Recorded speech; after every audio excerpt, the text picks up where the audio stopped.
think we're live. Hello.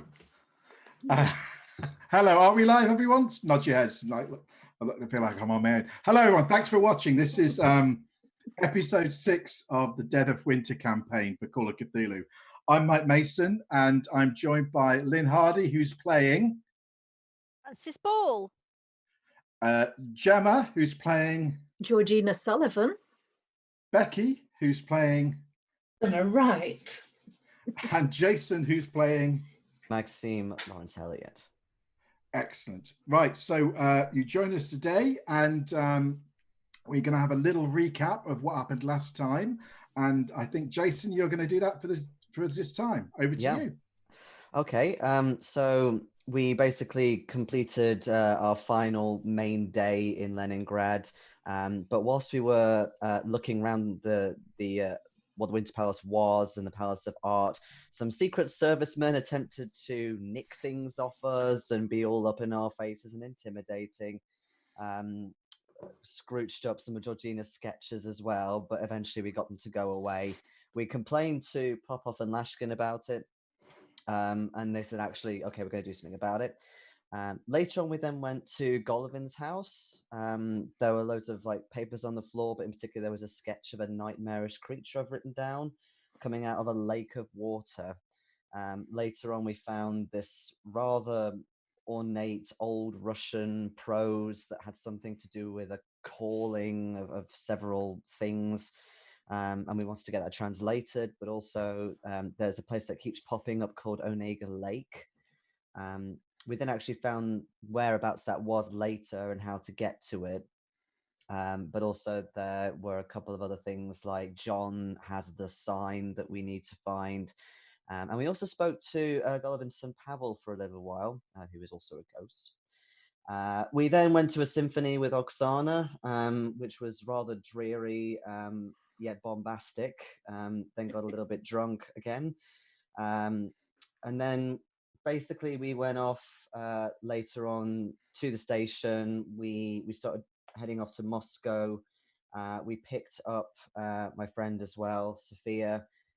We tried to get Oksana to help translate this prose, but because of all the kind of camaraderie on the train, it was proving a little bit difficult. And then my mind's a little bit fuzzy with the last bit, but I know that's something quite serious. Oh yeah, there was that crazy guy who came up to Oksana, and tried to get her to do your work. And she had no idea who she was, and then eventually he disappeared. Literally. So lost there.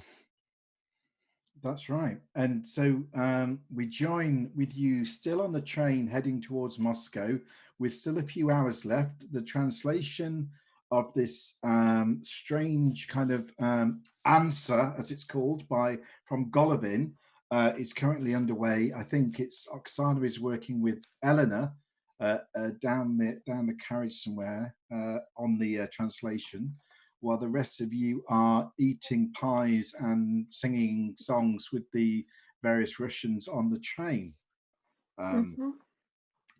which is good. Maybe it would be, just before we dive into it, just a recap on saying you're heading to Moscow. What are the things you have got to do when you get to Moscow? Do you remember?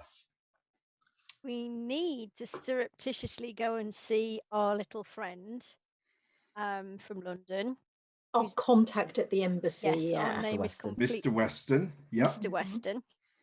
I'm fairly certain we also need to sort out some papers for Sophia. Yeah, international papers. And do you remember why you're in Russia in the first place? Yes, we have to go and see.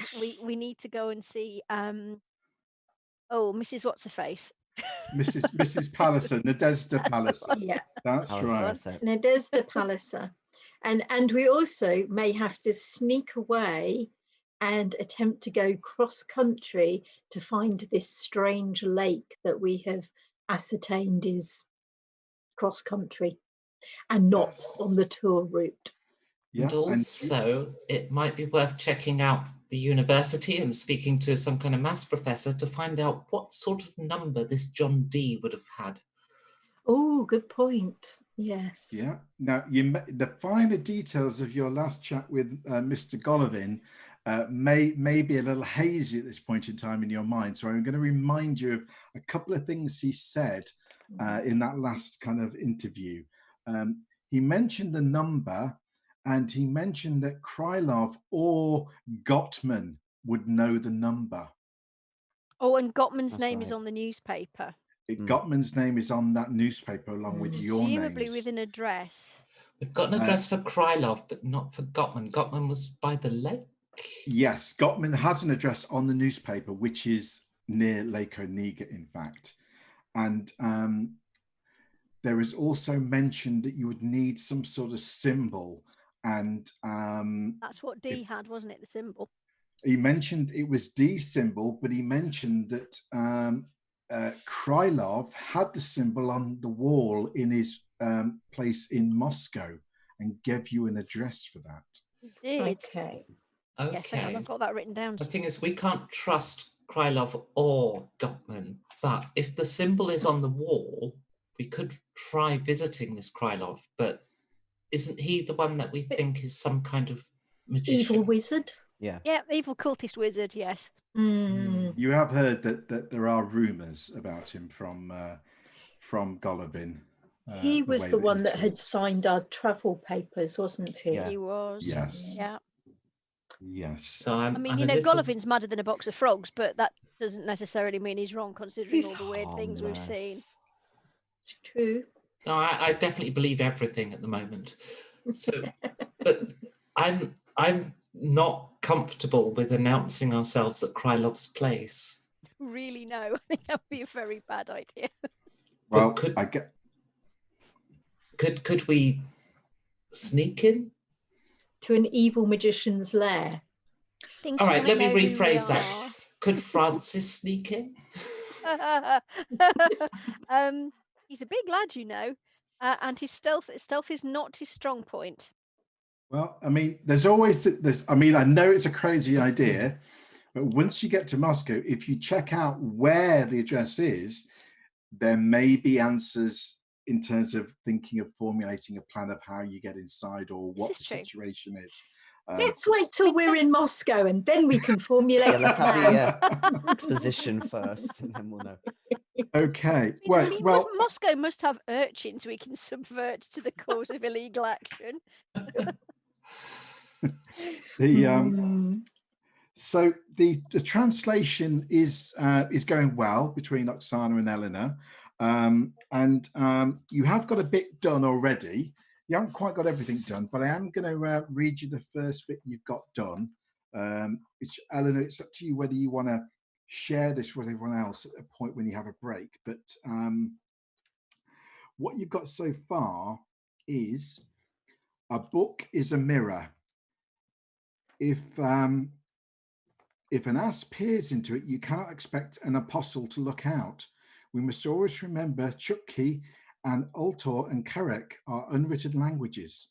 The words that Chukchi, shaman, gives to summon and bar the creature were similar to the coda in the German unnameable cults, with meetings of cadence and words that could not be adequately explained by hypothesis other than a common source, for they are not copies. The study of the Book of Dead in the 10th century Greek makes clear that this text has influenced the German. Indeed, the correspondence of John Dee in the 16th century came to this conclusion before us.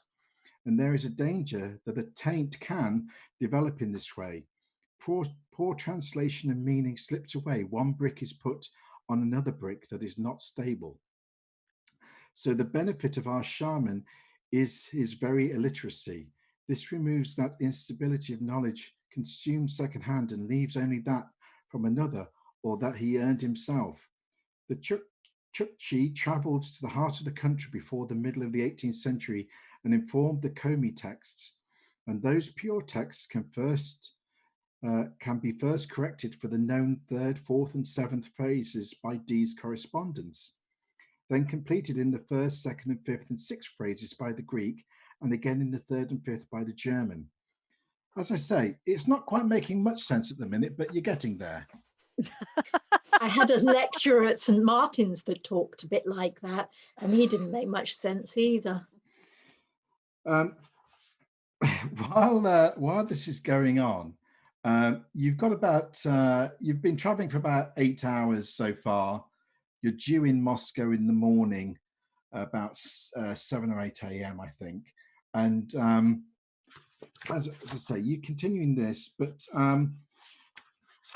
in the kind of late of the night, as people are kind of drifting to sleep, or not really sleeping very well on the train, with the movement of the train and the general commotion around. Francis, you find that Uncle Harry appears near to you and comes over. I don't know if there's space by you at the moment, but he kind of looks to say, it would be good if I could sit down and have a chat. He sort of says hello. Hello, Uncle Harry. Please, grab a pew. As he's sitting down, Edward appears as well, and comes and finds Maxime, and kind of, if you're not sitting near Francis's point, kind of pulls you over so you're all sitting in a group. Oh, you startled me, old boy. I'm a little bit tired, I'm afraid to say. Well, I'm sorry about the timing, old chap, but we both needed to talk to you, didn't we? Didn't we, Harry? And Harry sort of says, "Oh, yes, indeed, Edward, we did." And you two know each other then? Well, we do now. Yes, we realise we have a common bond with your good selves, of course. Well, yes, but that's different from what we thought before. Well, I know you, and he knows you, and you know each other, and we found we were here at the same time, and found out that you know each other. So, a friend of a friend is a friend, isn't it? Well, I suppose so. Yeah, yes. I'm too tired to argue at this point. It's been a long day. I'm trying to kind of glance around a little bit just to see if anybody has noticed them sitting down or appearing or anything. Well, it's the train is full of people, and most of them are kind of like half asleep kind of thing. But a few people looking over. They're not I guess they just think these people have come from another carriage. Okay. There's no one sort of standing there going like, "They weren't there a minute ago." There's no one doing that. Right. So but Harry sort of says, kind of quietens his voice a little and sort of leans in a bit and says, we've got to look after one another, haven't we? Yeah. Yes. Well, the thing is, you can save us. You can bring us here. All the times. Edward is kind of nodding, and with Harry says, with the words, you know what I mean, the words. Well, yes and no, Harry. Your friends over there, and he points to Oksana and Eleanor. They said one or two of the words, but they haven't said them fully yet. They don't know them yet. But if you can get them to know the words, and if you learn them as well, then it'll be like it would save us and like and the others like us. It's you've got to understand this is a miracle, isn't it? To be alive and to come back to you, even just for a moment. But just think about it. Why not forever? We just need your help now, don't we? I know it, and Edward knows it, don't you? And Edward says, "Yes, indeed, yes.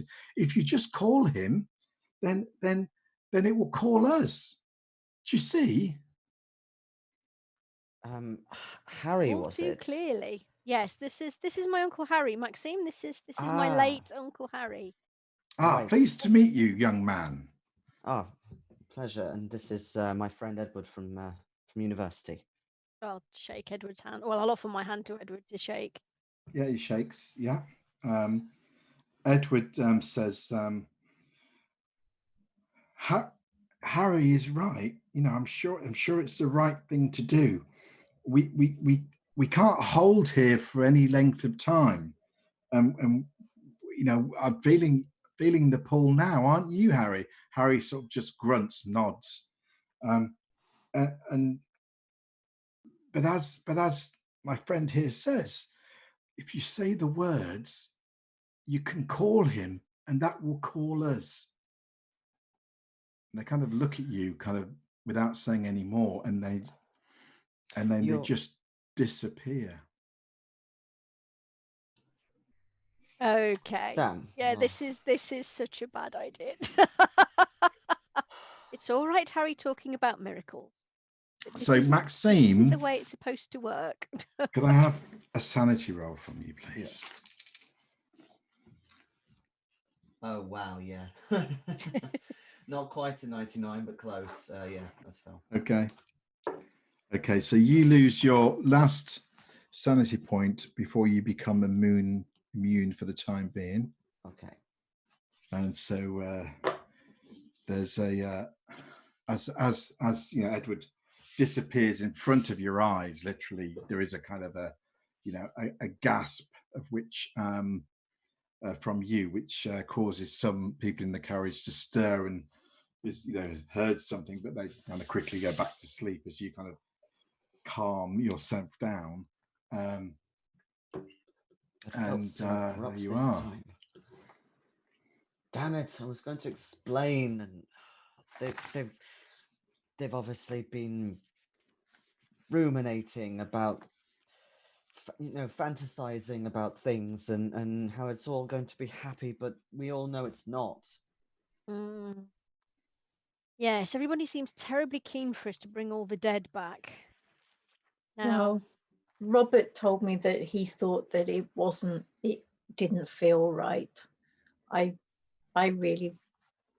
We had a chat and I said I really wanted to, but he said that it wasn't a great idea, that it would cause problems. I think he's right. I mean, I miss Harry, but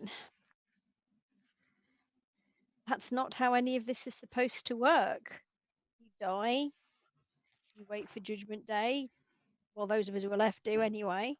And you're either in purgatory or you're in heaven or you're in hell. I mean, let's face it, I would imagine most people probably end up in purgatory, but bringing the dead back, well, I don't know. I mean, I miss him, but there's just something about this.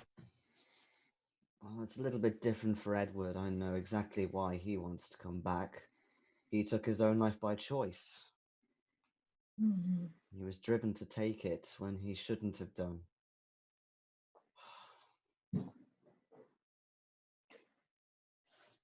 There seem to be an awful lot of people who are very keen for us to do something that we're not sure about, and that always seems a little bit dodgy to me. It all seems a little bit too complicated.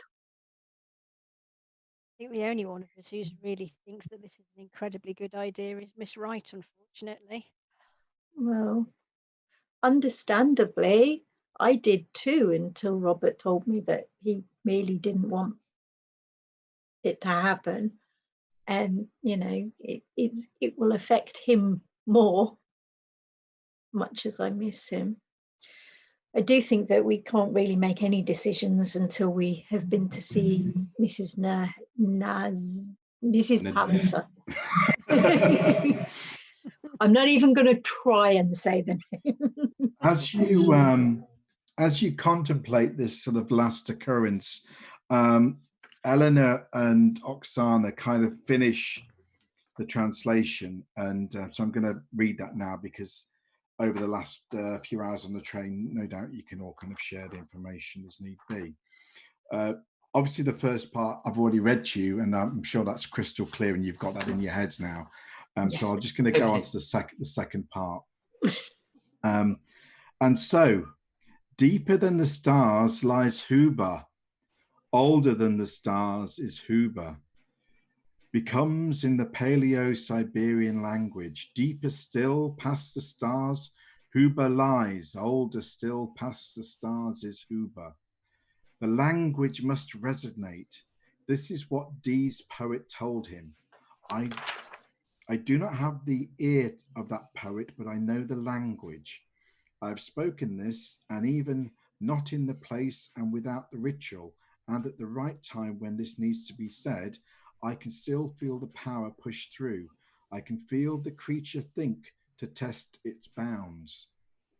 Then there's a kind of a poem or something. It goes along like this. The name of the dark stars I know, Abith, Yima, Elob, Quath, and Zaoth. Of the gaps between the stars I know, as this number I decree them. Deeper still past the stars Huber lies. Older still past the stars is Huber. In this sign of Huber I render the call to Huber. No hold death owns. From the deep Huber is climbing. By Igotha the goat and by the elder Idya and Yigan who screams. No hold death owns. Beyond dominion dread Huber is screaming. Beyond dominion dread Huber is screaming. Then the poem ends. We know then that words the Chukchi shaman passed on. What voice spoke the same truth in Arabia and in Siberia across 1,000 years? It can only be the voice of Huber which is said to call or bar. Oh, sorry. It can only be the voice of Huber which this is said to call or bar. Just to clarify that last line. Yes, that's as I slightly realised important there, Mike. I hadn't said it quite properly. So with this, could I have a hard intro from anyone who's taking any interest in this translation? I did get a hard pass. Excellent. No, another roll in the 90s. No, it's just a normal pass there for me.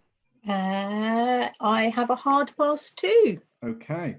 Well, Eleanor, this you obviously realise this slightly sooner than everyone else, and kind of, but Georgina maybe confirms it when you start to have a chat about it. Is that, in your opinion, this poem is some sort of ceremony or ritual that needs to be said aloud to, to perform some sort of summoning of Huber?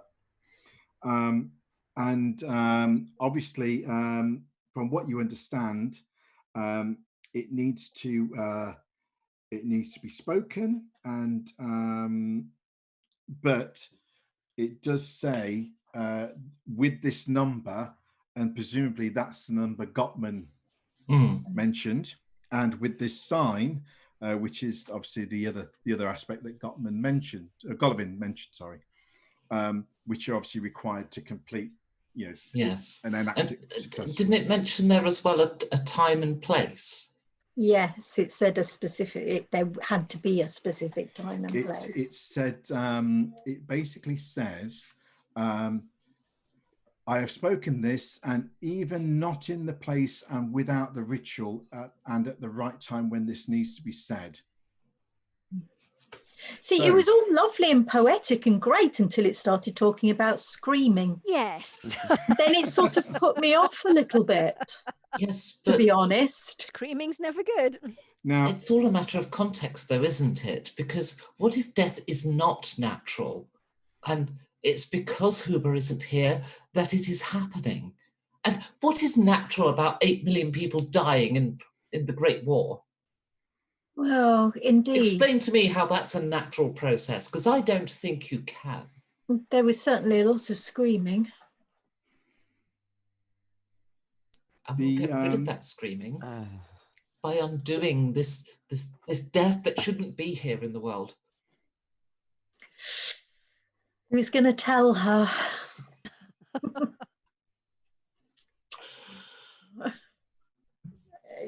I don't think it's the place or the time quite yet. Yeah, let's keep that conversation for when we're having to jump on it to start casting this ritual. Eleanor, clearly there's a kind of you have a motivation to perhaps learn this chant. Look at the twinkle in his eye. do you, as you've got an hour or two on the train, do you want to start learning it? Oh yes, absolutely. I thought you might. Okay. Okay. Well, you already made the hard int roll, so you've made it. You have learnt the ritual to summon Huber, but you know it's incomplete. Should anyone else wish to learn this ritual, then obviously let me know. You do have a few hours on the train left if anyone is deciding that this is might be useful to memorize, but it might be, considering it can also be used to bar. Indeed, that does ring around your head, Francis, somewhat. Yes. Yeah. What was ringing around my head was giving them a slightly mistranslated version of it. Oh. Just a little error. Sneaky. The trouble being, when if you if you're reading it or out to the others, and Oksana is by you, she will correct you. Yeah, no. What I'll do you got that wrong. What I'll do is I'll make a copy for everyone, but there'll just be a little error in it. Very thoughtful. Can I just check the spelling of the bar? Are we talking B-A-R or B-A-A? Because B-A-R. Because I have a very strange image of what Uber looks like now. Calling and barring. Indeed, yes. It does mention goats, or a goat. This is true. Yeah. So perhaps it's just about farmyard maintenance or something, and it's not as serious as you think. But just. Wow. Okay, well, the night passes ever on, and in the early dawn, around 7 a.m., the train pulls into the station in Moscow. You can see under the electric lights, there is another train painted its entire length with heroic propaganda figures of men, soldiers, horses, and slogans that extol the revolution and the heroes to all it passes. In the neighbouring track to you, but as a train, pulls up, people, shake themselves awake, gather their things, and start to disembark. It's still kind of dark outside beyond the electric lights, as dawn hasn't really quite lifted yet. You can see, you feel actually as you step out, it's colder here. You can see the Russians on the train are pulling out scarves and more layers from their bags as they, before they get out. They clearly know that it's going to be a bit chillier here, and certainly the people on the platform are all well wrapped up.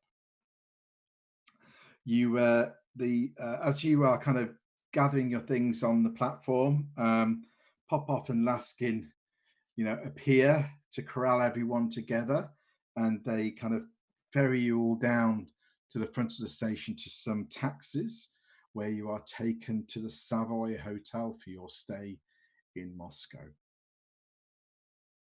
Now, did everyone remember to do their ticks and things for their upkeep? Yeah.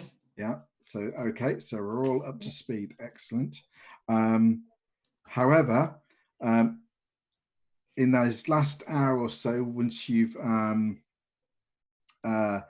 kind of gathered your sense of what's going on and done the translation, I'm going to give you all an award of 2 sanity points for a bit of rest and respite and feeling that you are starting to put some pieces together. You sure our sanity should be going up at that point? And I'm also, because I'm a very fair keeper, as you all know, I'm going to let you try and do a luck refresh.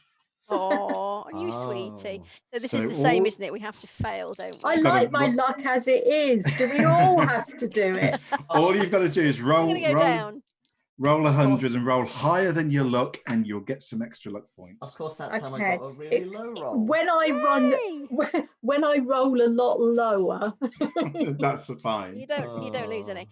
Okay, so it's a D10, isn't it, Mike? Yeah. Hoping you were going to give us the full. Oh, bugger. 1 point of luck back. Yay. I got That's 5 how points it's- back. That's It's how it okay. I should kept be. rolling 10s for all my skill increases last week, so that's fine. It all evens out. Oh. No, I'm sticking. Okay. Fair enough. Right. Oh, New that's a point. chapter. How's my healing doing? Because I got somewhat whomped when that thing tried to Did throttle me you? the other day. Yes. How many points are you down? 5. 5. Yeah. And this was on which day? Day 2, I think, when we were in. Day Yeah, it was On the day 2 boat? Yeah. No, day Day 2 when we were in 2? Moscow. in Leningrad. Leningrad. Leningrad, even. Well, that you one. left on day something. Let me just double check. Day 4? Oh, crap, yeah. Day 4 or day 5?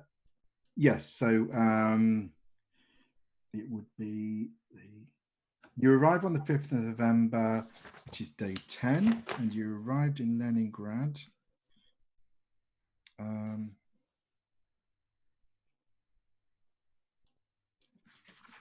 Looking at the wrong bit. Sorry.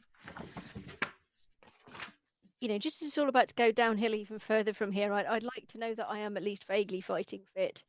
So what day did you get injured on? It Sorry. was the second one we were in Leningrad. Second in Leningrad. That okay. Yeah, So it was that's the day we went 7. to the chess club. Day 7. So you got day 8, day 9, and what did I just say? Day 10, isn't it? So it's 3 points back. Yeah, that'd be 3 points of natural healing back. Yeah. That helped. Might make all the difference. It's important to know these things.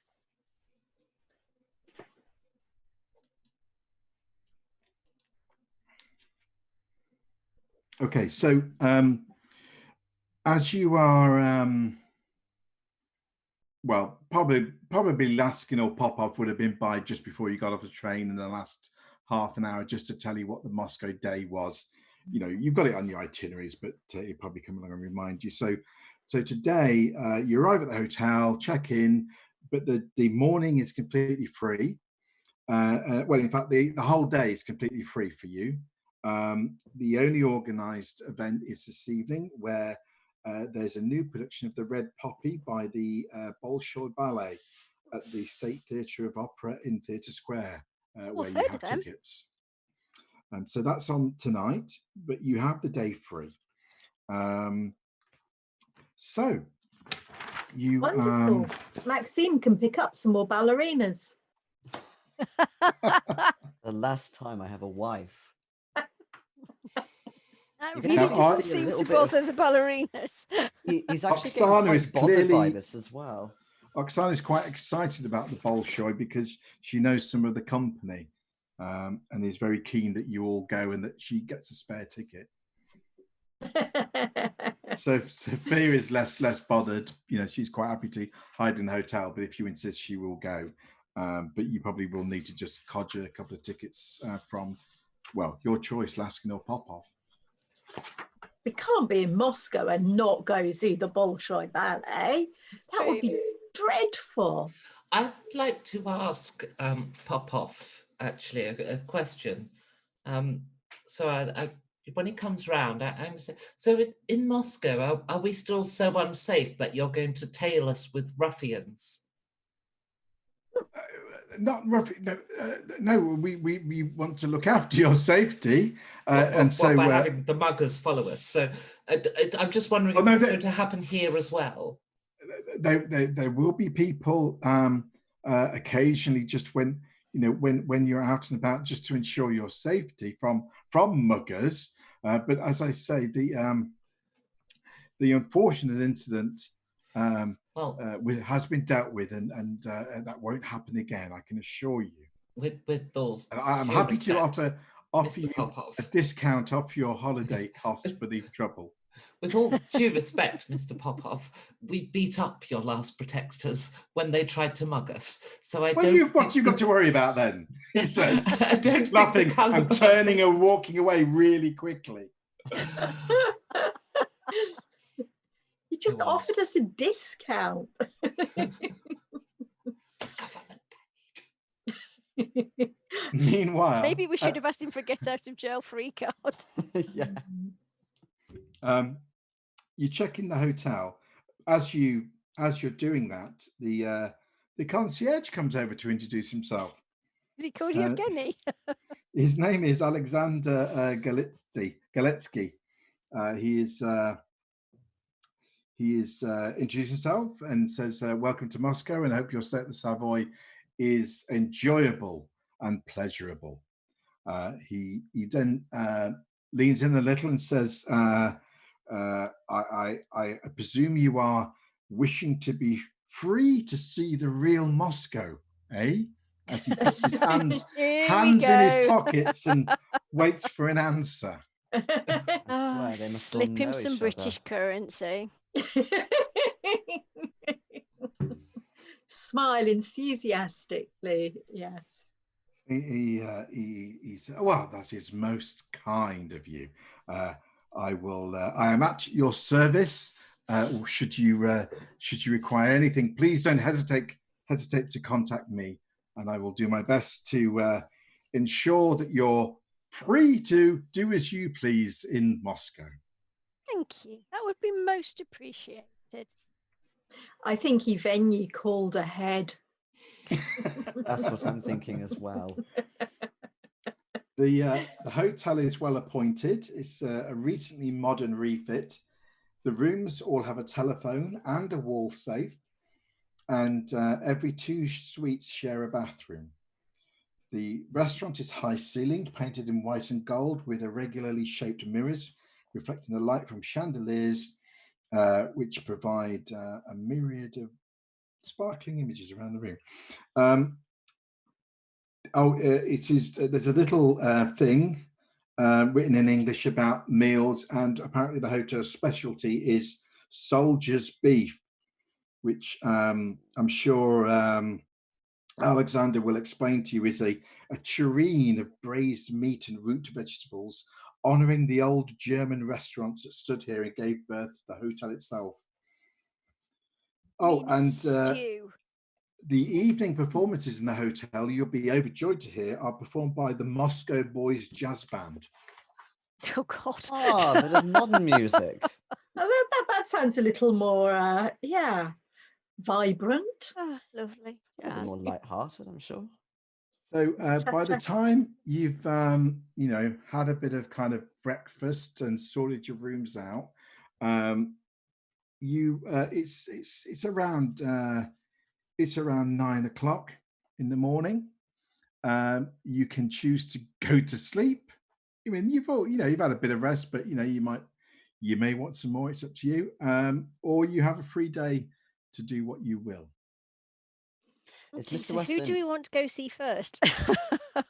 Mrs. Palliser is probably the most sensible person to actually go and see the woman that we came here to see. Is Mr. Weston expecting us at a certain time? Just said he'd get hold of you in Moscow. Oh, he's supposed to be getting hold of us. Oh, the embassy is not quite ready yet.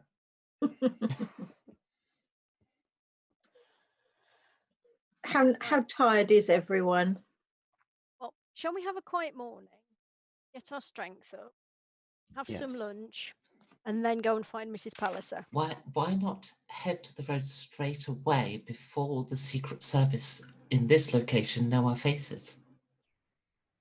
I have a feeling they were probably either on the train somewhere or were at the station and already know exactly what we look like. Yes, well, I'm going to let you make a combined idea and spot hidden roll based on that. Idea and spot hidden roll. Okie dokie. Spot hidden's 61 and my idea is 50. Okie dokie. Come on. No. Well, I got an extreme. Do we need to succeed at both or just one, Mike? Both of them. with a combined. No, Yeah. I'm not spending that much luck. Okay, I got a hard pass on spot hidden. That surely is a. And an Just, extreme pass on oh idea. no, just one roll.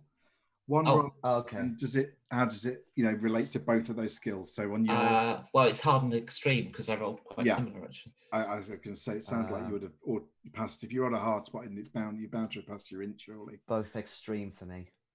Excellent. Okay. Yeah, no, epic fail on both for me. So Georgina and Francis not so okay. Being aware of the tale you had in Leningrad, you do, when you're on the platform and heading off to the hotel and an arrival and looking who's in the lobby and who's outside your bedroom window and all that kind of thing. You naturally keep an eye out. What you notice is no, certainly from the station to the hotel, you don't recall seeing anyone you would say was characteristically like your followers in Leningrad. And certainly, Maxime, you feel really confident of that. And actually, when you're in the hotel and maybe, between breakfast and popping back to your rooms, Maxime sees Popoff leave the hotel alone. And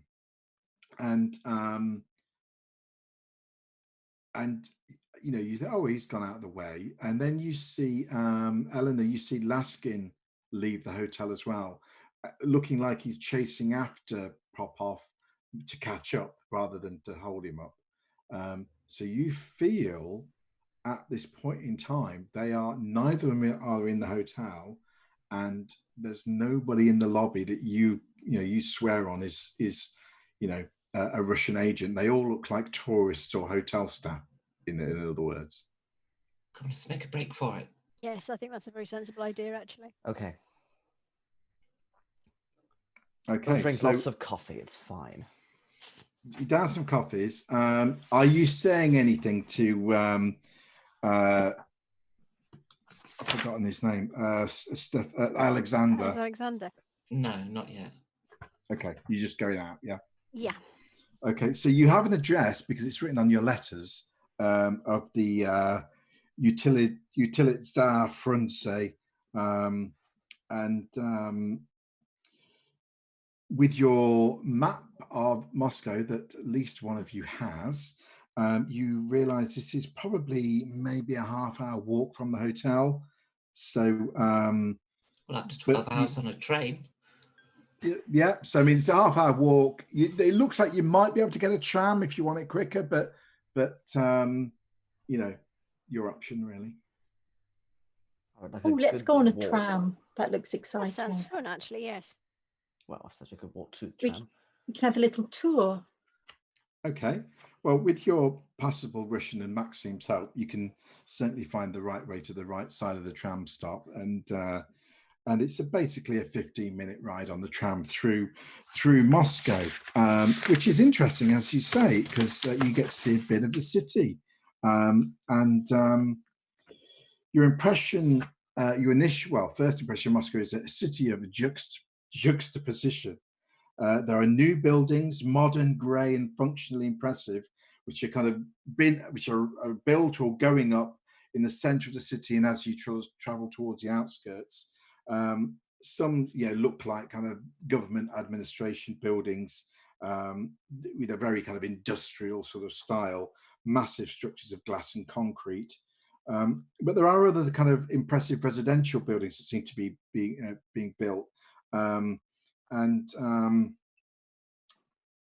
There's a lot of single-story wooden constructions, cabins of kind of traditional Moscow architecture that you kind of see as you go as well. And there are merchants' houses and mansions that presumably have been here, for well over 100 years, that are still standing, which look, particularly kind of interesting and ornate and pretty compared to some of the more industrial, brutalist kind of stuff that you're seeing. The people are all wrapped up warm, as I say, coming and going. It's a bustling place, there are many old men smoking their cigarettes and old ladies with their headscarves wandering around doing stuff, going to and fro. It's, a teeming kind of place. But eventually the tram drops you off at Nadezhda Palace's address, which is looks to have been a large house that's probably subdivided now.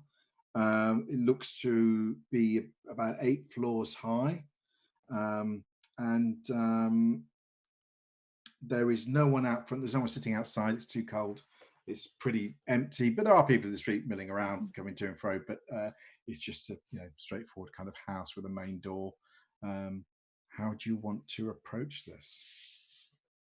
Well, she has invited us. This is very So, true. We Yes, can she just politely ring the bell and say we're here. Okay. There is no there's no bell, or maybe there was once, but it doesn't seem to be working. The door, if you try it, is unlocked. We knock. There's no answer. I'm going to try the door and poke my head in. Okay. Well, it's a big house, and you basically see a hallway with various rooms off, and then the staircase, going up the side. It looks, from the way that you can see things, it looks like the rooms have all been turned into single apartments, and there's one apartment towards the rear of the hall there's an open doorway, and you probably see there's a woman who's kind of moving around with some washing coming to and fro from the doorway. You can catch your eye if you like, I guess. Yeah, let's try talking to her in Russian and say, excuse me, is Nadezhda here? What's your Russian skill, Eleanor? Mine is 42. Let's have a roll. Oh, okay. That is a... Oh, it's just a pass, unfortunately. Okay. So what are you saying? Hello, good day. Hello, okay. Is Nadezhda in one of these apartments? She says, you visit Nadezhda. She's 6th floor. Thank you. Which She door? says 1512. 6th floor. Well, we'll get our exercise in. It's a bit of a walk, but you get there. Some of the upper floors, you pass a chalkboard in the lobby a chalkboard on the upper sort of 2nd floor that it's got denunciations about kulaks and drunkards and petty thieves, and talking about these named people are denounced as petty thieves and hooligans are written up on the wall. But anyway, you arrive at Nadezhda's door. As you arrive, can I have a listen roll, please? Okay. Oh, that is no listen. That's bad.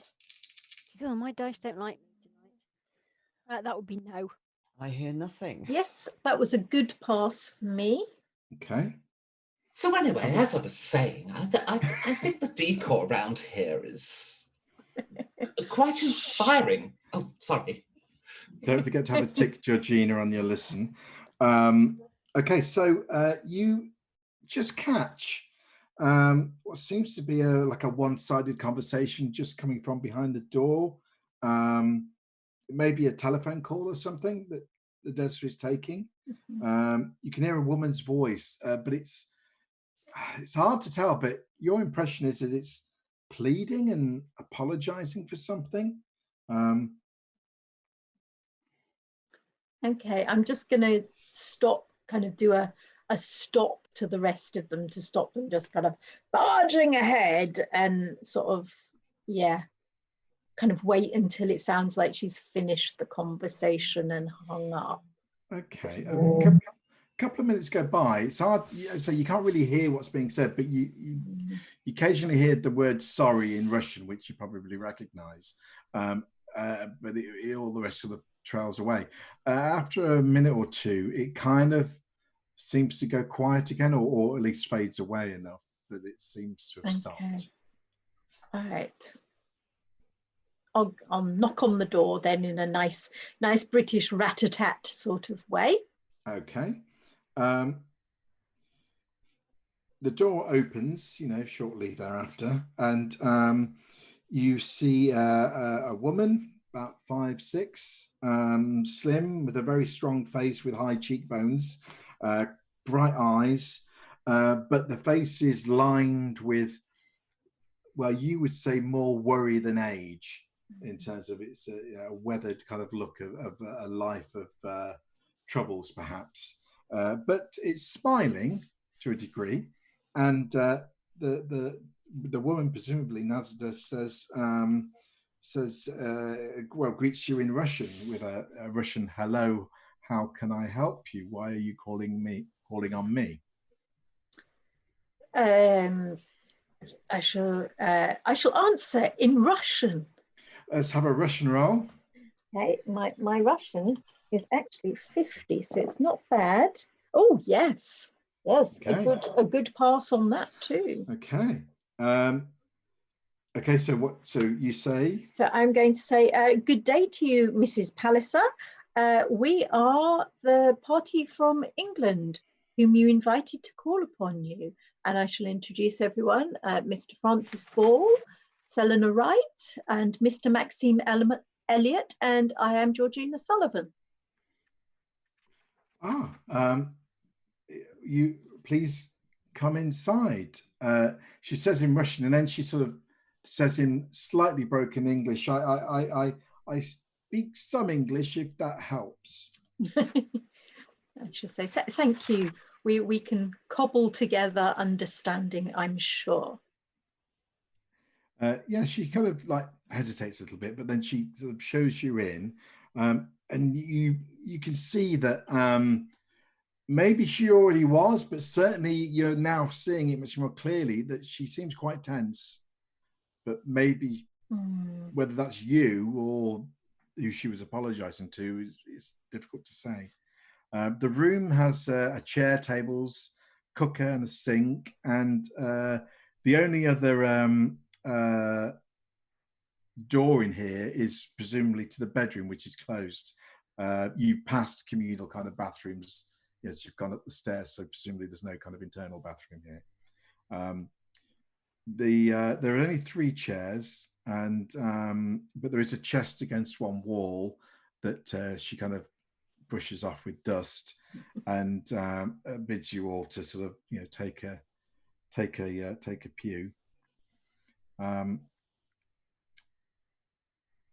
As you sit down, can I have a spot hidden roll?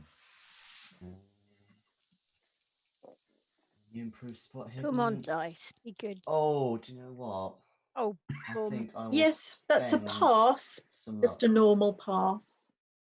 What a lovely place you have. That's a lovely a thing you have. Yes, there's not a lot of things, unfortunately, but yes. If you make the spot hidden, which at least one, or maybe Maxime, did you end up spending luck? Yeah, I spent some luck to make okay. it. You see that you don't sit till you sit down and kind of look in the far corner. Really, there is another chair. There was a 5th chair, but it is broken and is in a heap in the corner. And you see that nearby there are multiple places in the plaster on the wall that's been cracked about 4 feet from the ground, and it's kind of in a ring shape. It's like, I don't know, it's too high for somebody to have kicked it, but it just looks like what the plaster would have done if somebody punched it really hard.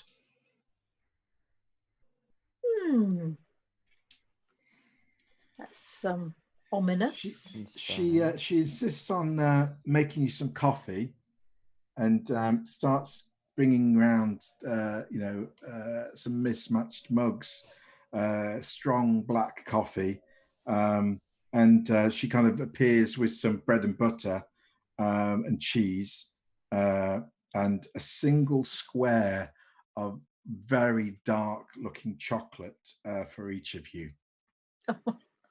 How very kind. She's obviously making an enormous effort with very little, so I shall accept very graciously and thank her. You notice she has a coffee, but she doesn't eat herself. Mental note to invite her out to dinner. She sort of sits, having given you all this, she then sort of sits down on whatever's left to sit on and doesn't say a word and just looks at you. Well, Mrs. Palliser, you sent us these strange letters. And You have the invited- letter. Yes. Yes. I actually get it out and hand it to her. She is. I did not write this. This is not my signature. I do not know you. How would I know you? Well, that's what we were trying to find out. Is she telling the truth? Oh. Can we do a psychology to see whether she... You can. Come on, Okay. Dice, just for once tonight, do something useful. 01. Oh, for heaven's sake. Is that 01 you just said? Yeah. I'm going to spend some luck to make it. I'm going to spend 5 points of luck to make I need that. to have a serious word with my dice.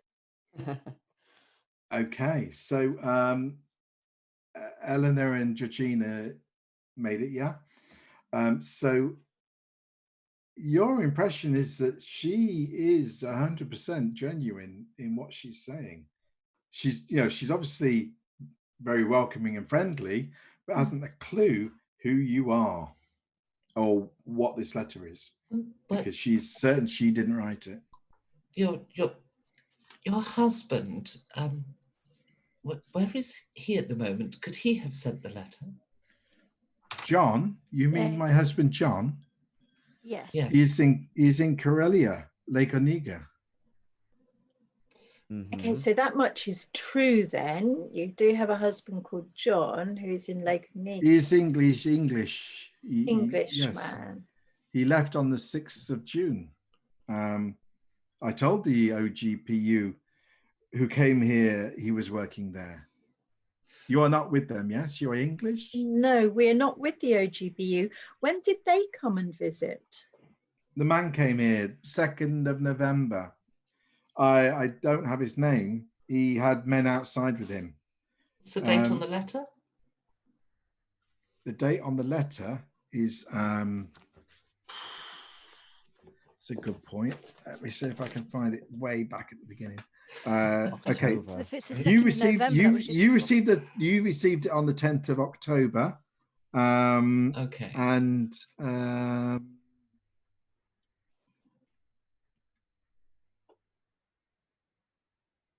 okay, so yeah, it was dated about the 2nd of October.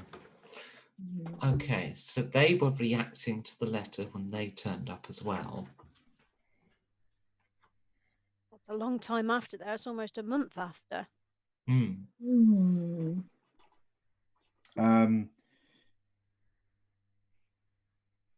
She goes on to say she told the man more than she wanted to, even though she tried not to. He had this notebook and her name in it, and there were some other names in it. Was his name Oh, Krylov? So I don't know his name. He did not tell me his name, but he made me tell him my name and then John. She kind of whispers that last bit and looks, and as she does, particularly 01 psychology, if there's that Eleanor, you notice her eyes keep flicking back every now and again to that door to the bedroom. Just keep, it's on her mind. You pick it up more easily than the others. Okay. she says, I saw the names in the book, but he wrote over them again. Do you know him? Have you met him? Did he write you the letter? That's now what I'm thinking. I don't think he did. Because that was after the letter was sent, and I think they were reacting to the fact this letter had been sent. She said, I remember what he looked like. Can you describe him to us? I'll get out my pencil and start sketching as she... Late 40s, maybe early 50. White skin, pale, no hair. Bold, tall, thin, black eyes, still silent. He didn't look at me, he just listened. Army clothes, sailor's clothes, under a coat. Is this sounding at all familiar like the guy who tried to throttle me in Leningrad? Sounds quite like it. Yeah. When he spoke, it was like a teacher, but bad. There was something evil about him. I can imagine. Okay, my sketch is sort of turning out a little bit like the chap that... Yeah. As you kind of shows, you kind of Francis gives in you more Leningrad. notes, and yeah, there's a Okay. remarkable similarity. You Okay. think. Oh, I'll dear. show Francis. While this is going on, and people kind of just quiet for a moment as you hear the pencil scratching on paper, can I have a listen roll from everyone other than Georgina? Oh. Probably not. That's a pass for me. Right, Not that's it. quite I'm swapping the enough. percentiles. They're going in the naughty box. That's too much luck, really, to spend. I take it we're going to hear John in the bedroom. Or Krylov. Okay, so just Eleanor makes it, yeah. Eleanor, while the Georgina is scratching on the art pad, you hear a floorboard creak in that bedroom beyond. Mm-hmm. And as it creaks, whatever she was just saying to Georgina about the eyes, she stops dead. And you clearly see the eyes. There's a slight turn of the head towards the door. And then she kind of pauses, and then she looks back at Georgina and carries on. Are you frightened of the man in the bedroom? I'll ask in Russian. Very quietly. She just stops and kind of turns to you with a half kind of turn and says, my husband.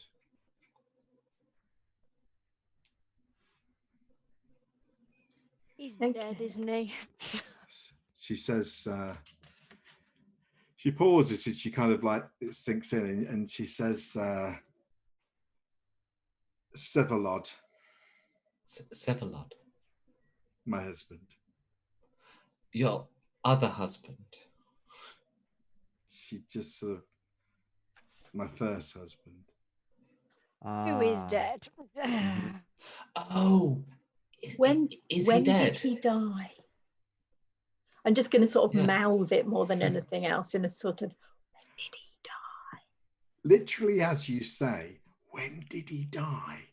The door bursts open and this tall, balding, heavy-set guy in trousers and braces who is missing half the side of his head storms in the room. Oh. And with that, we'll just take a break for a cup of tea.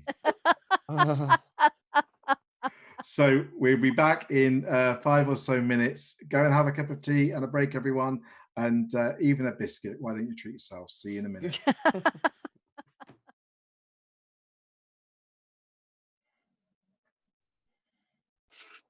And we're back.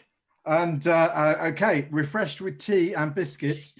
Here we go. So this guy, Sevalod, storms out of the bedroom. Half of his face is missing. It's kind of caved in, misshapen, scarred. His left eye is kind of, what's left of it is kind of white and grizzled. And he storms out. Let's have a sanity roll. I've got the dice in my hand. 'Cause I just Let's knew. not and say we did, eh? Oh, I am Wait for myself. surprisingly calm. Okay. Okay. Yeah, ditto. Woohoo! Changing the dice costume. worked. I scream. You scream and lose 2 points of sanity. Yes, no, I'm surprisingly calm, but concerned for Mrs. Palliser's safety. Who has got the lowest luck out of Francis and Maxime? I've got 21. Mine's 51. Okay. Maxime, could you make a power roll, please? Oh, right. Okay. Power roll. Right. No, I can't. Okay. You feel this overwhelming kind of pressure in your head, and you hear the words "kill the others" in your head in Russian, and you feel that you cannot resist this command. Okay. I get out my sword stick and draw it and charge at the nearest person in the room. Okay. The rest of you, in this instant, this Sevalod character is kind of running at you while Maxime draws their sword. What are you all doing? Feeling relieved because Maxime's drawn his sword, but I still feel the need to scream. I'm going to basically do my stern police voice at the charging lunatic with half his head missing. I'm going to draw my bread knife, which I continue to wear on my person at all times, because I really do not like the way this has all been going. Okay. Right. In Dex order then. I'm just going to count down, shout when I get to you. Anyone 8 to you above on Dex? Okay. What are you doing? Okay, I am going to grab Mrs. Palliser and put her behind me and Yep. brandish my bread knife threateningly at whoever is coming anywhere near me and her. Okay, you do that. She is unresisting to that move. Okay, 70, 60, 50, 40, 50. Yep, 55. Maxime. Okay, Maxime. Is there anyone you want to attack personally, or do you want to roll it randomly? I'm happy to roll it randomly, given I have a feeling I know what spell he's using on me. So yeah, it'll just be the nearest person I'd start. Okay. I rolled a 4. Okay, which is going to be in my dice thing. That would be Eleanor. Oops. Okay, sorry in advance. Okay, so Maxime, I'm going to allow Eleanor, who's screaming a little and obviously hyper aware of what's going on around her, to make a psychology roll to anticipate Maxime suddenly turning. That is an extreme success. Okay, so that means this isn't a surprise attack, and Eleanor, you get to fight back or dodge Maxime's attack. It's not a lot of help. I'll try dodging. Okay, do you two want to make an opposed roll then? You're dodging versus Maxime's sword. Oh, wow. What a time for a 0-3. That is an extreme success. Oh, awesome. I got Your hard, dice are but being very sweet yeah. this evening. Okay, well, No, but I've failed a few, but there's, But not the important ones. Mm. She's still with us. From the corner of your eye, you see Maxime draw the sword, and then you realize with horror and comprehension, he's turning the sword on you, and you dive out of the way as he thrusts forward, completely missing you as you roll to the side. Meanwhile, 40, 30. Me. Okay. Wow, Oh, someone's actually got lower decks than me. Sorry, I'm on 40. Sorry, several I'm on 35. So he is going to go for Georgina. Oh. You see the look in his one good eye that he's looking at you and he's charging towards you. Have a bread knife. You're going to fight back. 2 right. Okay, roll your bread knifing skill. Yeah, I mean, your you know, brawl. which is my brawl, which is 1d6 damage, and Bottom of your character sheet. I'm looking for. Oh, brawl. look under fighting. Oh, fighting brawl. Okay, let's Yep. see what. Oh, okay, yeah. That's oh, I'm going to spend 3 points of You luck. don't have to if you're going to change it to hard. You don't have to do that. Okay. If it's a regular success, It's a regular success. he failed, so you win. Okay. So roll your damage. Okay. You butted him so hard. 5. That's a mighty cut. Yeah.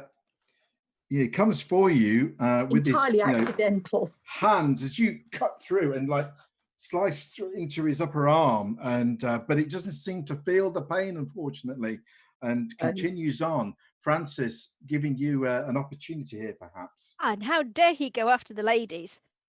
The cad. Oh, does this mean we're ganging up on him now? No, because no one's initiated No an one attack else has on tried to him hit yet. him yet, have they? Definitely a good job I changed, because that's a hard success. Okay, well, you win that as well. Stabby stabby with the pen knifey knifey. Okay. Which is 1d4. Well, it's 2d4. Where's the other d4 gone?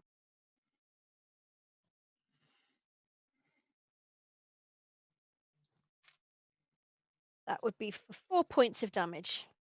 Crikey. Okay. You again are thrust into the torso. A good stab as you between the rib cage and the knife catches slightly, but you pull it free with some force. However, a new round begins. Maxime,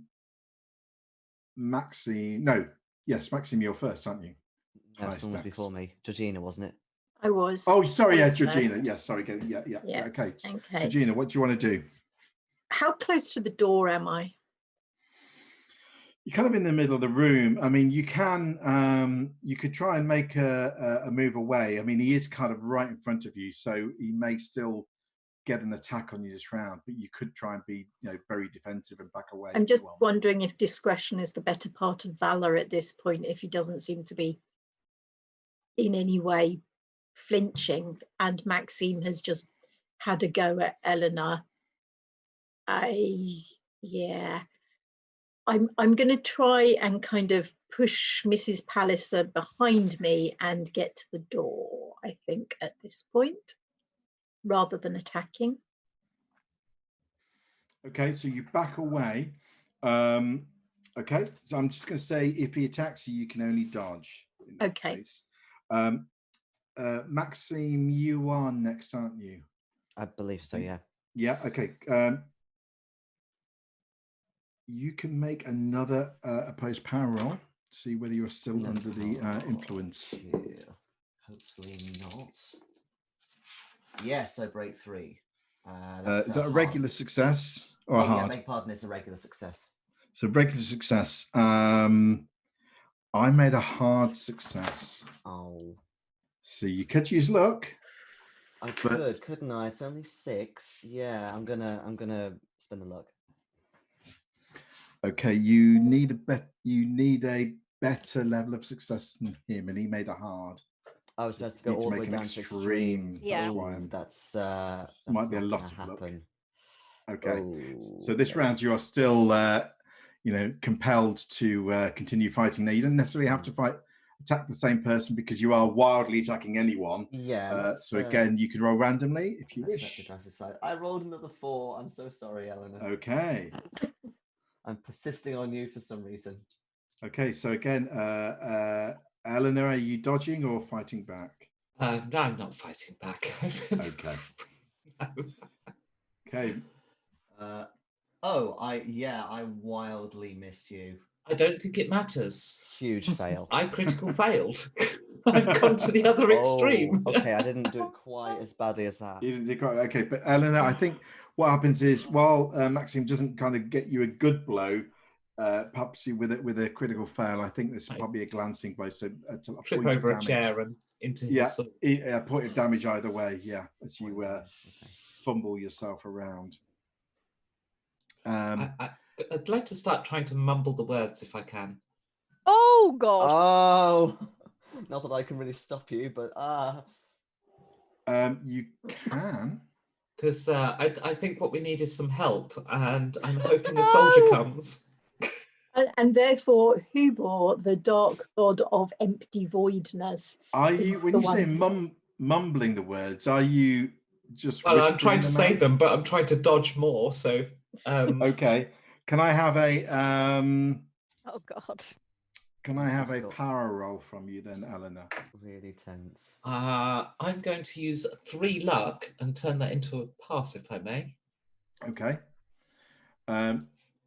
As you start to say the words, a strange vibration begins to, go through the air around you. Meanwhile, okay, so it's just Cephalod to act, and then Francis. So Cephalod comes forward, and he tries to go for Georgina again. He kind of comes forward as you back away. So if you want to try dodge roll. Yeah.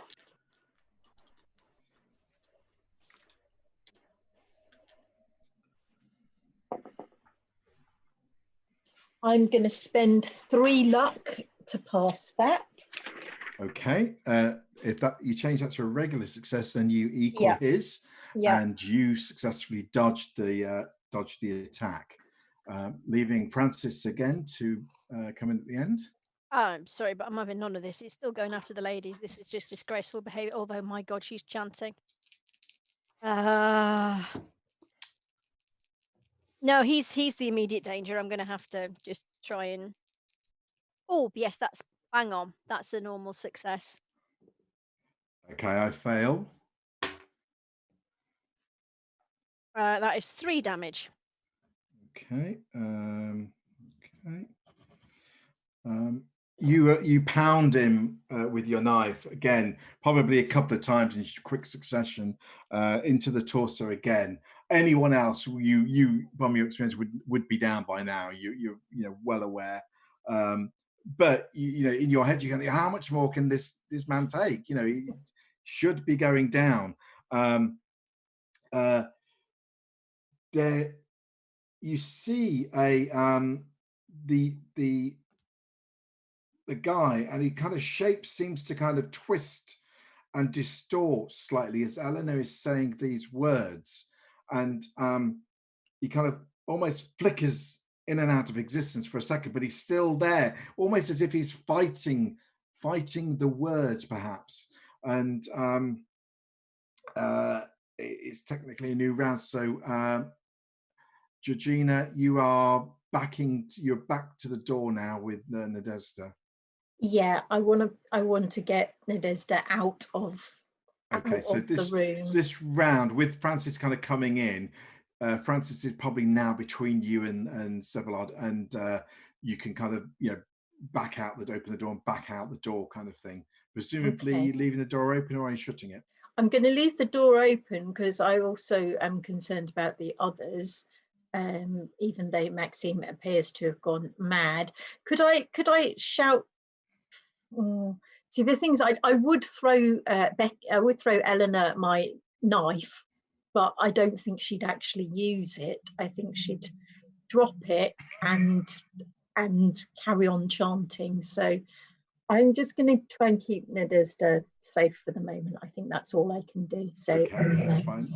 Yeah, you can move get her out into the hallway. Yeah, that's fine. Maxime, do you want to make another power roll? Yes, please. Come on. Okay, that's another regular success. Okay, you win, and you get a tick on your power as you've made a successful oppose roll, and you feel this weight lift upon you, and your head clarity comes to you, and you're like, what's that voice? What am I doing? This is madness. And as you say that, Becky, you get to you get more or less fully through the ritual you've learned. And could I have a hard intelligence roll, please? I'll give you an extreme. Okay. Oh God, this isn't good. The air churns around you. You can hear it like a mini whirlwind around the room, and it seems to cut through Sullivan as he kind of starts to twist with the air, and he seems to fragment and then just vanishes, and the air goes quiet, and it's all still. This strange kind of hum for a second, and then stillness in the room. Could you lose 2 points of sanity, Eleanor, please? Okay. Wow, go Eleanor. That was impressive. And Sullivan is appears to have gone. I'm going to slap Maxime across the face with a book. Oh, Do you have any points of Cthulhu Mythos at the minute, Eleanor? No. Okay, I'm going to give you 2 points. Yeah, I'm not sure that's a good that's thing. not a good Welcome to the slippery slope of mythos magic. So we're sort of out of eye line now because we've backed away from the door. So we're just hearing it all go quiet. Yes, the stillness, and you hear a slap as Eleanor strikes Maxime. Whatever I did, I'm so sorry. You understand, it was completely against my will. He was doing something with my mind. Oh, I don't care. Eleanor, as you kind of, the situation calms down and your adrenaline starts to go especially after a second slap at Maxime, and the satisfaction rises in you. You think on what you just did, and you kind of know that the words kind of started to kind of ring around as you were saying the words. They were kind of strangely kind of repeating in your head, kind of going round, kind of almost musically, kind of feeling the words kind of take on a kind of tangible physicality, kind of running through your very being. And at certain points, it seemed to jar, and you now kind of remember kind of feeling that it was kind of like almost like you were, a bit of a punch to the guts a couple of times. And thinking about it now, they may have been around the parts around the number that you didn't have, and maybe it's something to do with not having the sigil. It definitely felt that it was kind of working, but it wasn't. But what you also, and the reason you have the 2 points of Cthulhu Mythos, is you had this sort of terrible dread building in you, and you felt this kind of icy dark fingers kind of gripping around your head as if pulling, but it wasn't like pulling you. It felt like it was pulling something massive and alien and completely hideous towards you. That's why I need the number and the sign. And you felt, and you kind of go like, yeah, this is working, but you have this voice in your head saying, I don't think I want it to work fully, because I never want to see what that was pulling towards me. Yes, but if I had the number and the sign, maybe then that wouldn't happen. Well, maybe, but You also, definitely a double-edged sword in your. There's definitely the larger part of you may be going, this is a good thing. There is a voice in your head that's saying this maybe isn't a good thing. The primitive hindbrain going, eat, eat, thing with pointy Yeah. teeth, run away.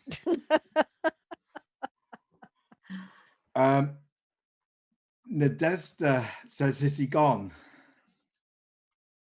Okay, we're peeping from the doorway at you guys who are just sort of standing there shell-shocked. He's gone. Yes, he's gone. Yes. Is he going to stay gone? That's the question. No, that I couldn't tell you. She just shakes her head and shrugs and says, let's just finish what we were talking of. Now that he's gone, did you send the letter or did you not? I did not send a letter. This isn't my handwriting. This Okay. isn't my signature. When did, I've forgotten his name, when did your husband first appear to you?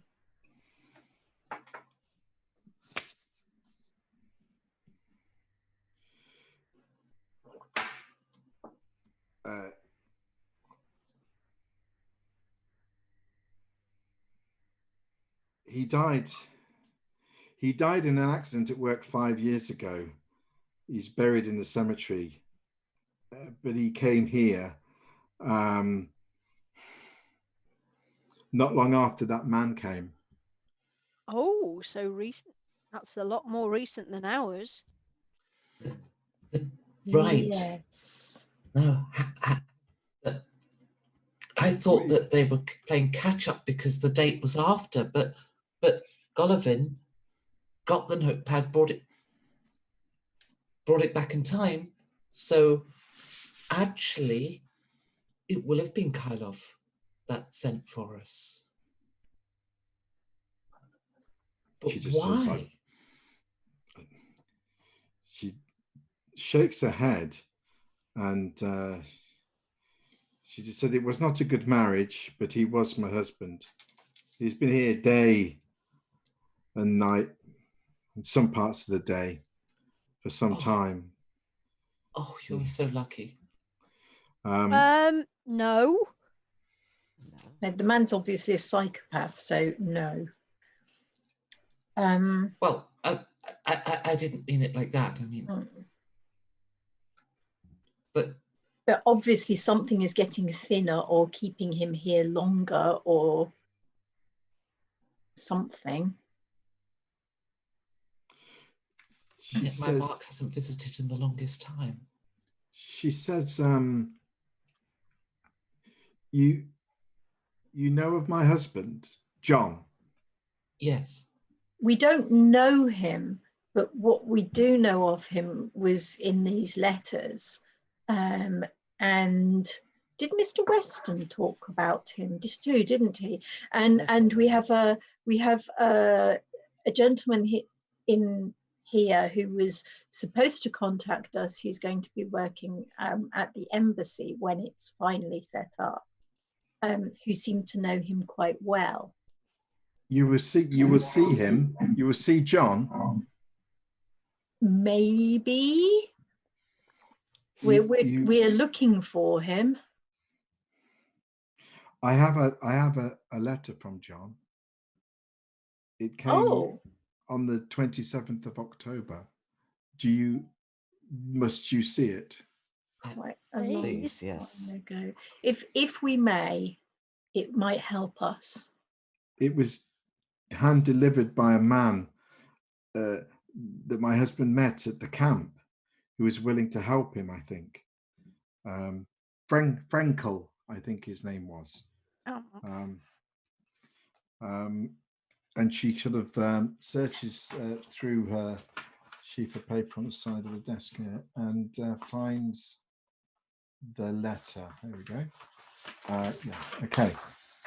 She hands it to you. It says, it's in Russian, obviously. My darling Nadendka, I must see you, but I can't leave. I will go mad if I can't see you. You must come to Medvezda Gora on Lake Onega, come by train. There are small lodging houses there. Wait for me, and I am there every 3 or 4 days, arriving at noon. You'll see our boat come in. People who are not cleared to be in the camp come to Medvedskaya Gora from Petrozavodsk or Leningrad by train, and I meet them there at the railway station. Wait there at the station while we talk. I'm always left alone for a short while, as it's a chance for the guards and the others to drink before going back. You and I will talk then, snatch some moments. This experiment here has gone much too far in my eyes. They send us men that say they are criminals, but they are just simple, honest peasant lads. A better worker you couldn't find, but they give them just a pickaxe and targets for breaking and carrying rock that kill them, and if they weaken, they barely feed them. Frenkel's work. We have killed hundreds, Nadenka, and we are only just starting. How can we justify this? By what end? A scratched channel from sea to sea? Is this evidence of our new purpose? Enough. I am not myself, Nadenka. Visions come to me that are so real, delusions sometimes. It seems to affect the others here too. Some things can't be explained. This note has to be brief. How are you? I love you. Please come quickly, John. Well, that's certainly different from the other letters from him. That's Supposedly proof for from Mr. him. Weston, isn't it? It is. I was going to ask would it be possible for us to have the letter? We could give you the money for the train. Did you go on She the says train? you can. No, no. You can have the letter.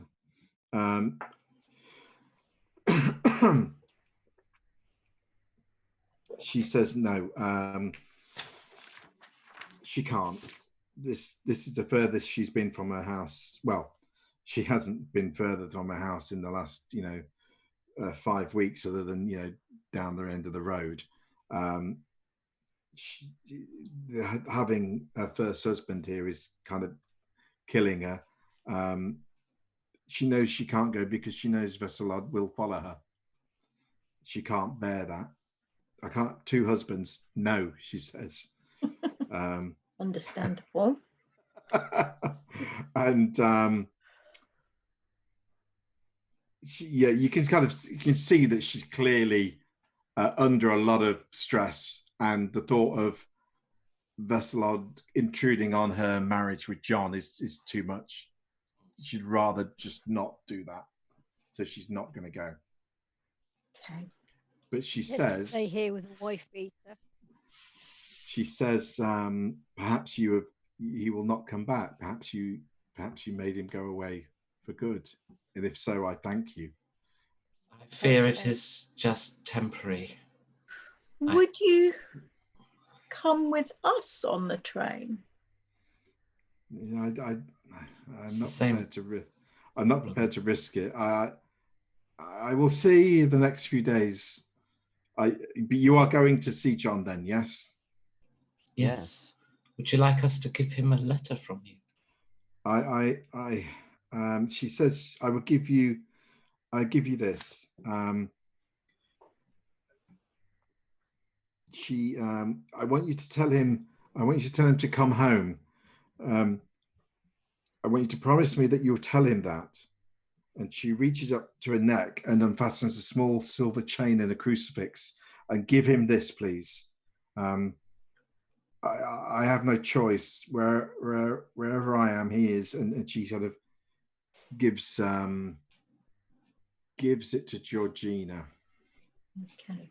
Okay, I'll fold it in a lacy edged handkerchief so that she knows that I'm taking it very seriously and very safely, and put it in an inside pocket of my jacket. You can see kind of tears are kind of welling in her eyes, but she isn't crying. And she sort of said, what does all this mean to have someone come back? We cannot keep the contracts we make with one another, and we cannot break them. You must help me. You must You must do something. We will will. try. It's a riddle to us too at the moment. But we are trying. We will try and meet our Mr. Weston and talk to him, and see if he has any assistance that he can give us in getting your husband back from this camp. Very good, she says, Rebecca. Thank you. She said, thank you for what you've done here. I hope to have a night free of the pain and strain. And kind of with that, she kind of is kind of done. And, you know, you get the sense she's ready for you to go because, you know. We will take our leave. Well, we'll go and leave her in peace. When we get back to the hotel, I'm going to ask our nice doorman there to kind of put together a bag of groceries or something, like a basket of good things, and send it to her house, kind of with our thanks for a dinner or whatever, just because she's obviously really struggling for money whilst her husband's away. Yeah, that sounds good. We will certainly do that. When you arrive back at the hotel and are giving, I'm going to say Sergey, but it's not. It's Alexander. Alexander, the instructions for the groceries. He also relates that there was a young lady asking for you. I think she may have left a message with another of your guests, Mr. Felix. Ah, okay. Well, that was it was that Felix Brearley, the Yes, Sir Felix. oily cart gentleman. A young lady. Might it have been one of the ballerinas? Presumably Oksana. Who knows Mr. Brearley?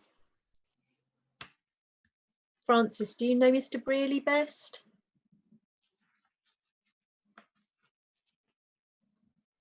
Well, Maxime played chess with him.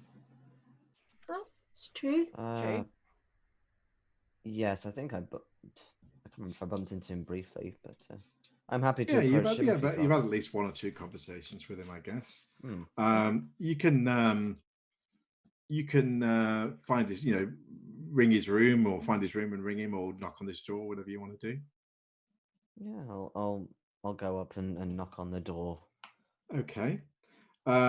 He answers. He looks like he's been taking a nap, but this is probably you left in the morning, didn't you? So I mean, this is probably lunchtime-ish anyway. So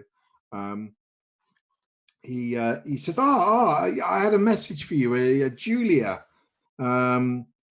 Julia came, and an English lady. She said that she was needed to speak to you. Had a message for you. I was to tell you that she'd be back.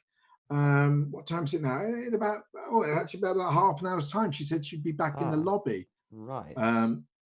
It was it seemed very important to so I left word with the concierge to let you know. Right. Well, thank you very much. I'm not sure who she is, but yes, we'll. Your wife's name's not Julia, is it? No, Joan. Oh, I knew it began with a J. Sorry, just checking there because I was having a horrible feeling. Yeah. No, she hasn't followed me to Russia. That's I not don't think the I know feeling. anything. Yes.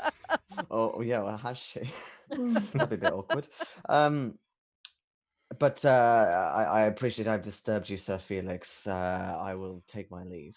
Oh, not at all. If you wish for another rematch at chess, then don't hesitate to let me know, old man.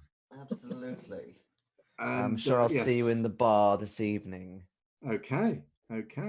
Fine. So you have the message delivered that Julia is going to be in the lobby in about half an hour's time. Right. Maybe she's a contact of Mr. Weston. That's possible. Maybe. if he doesn't want to kind of be seen fraternizing with us in the hotel under the watchful eye of the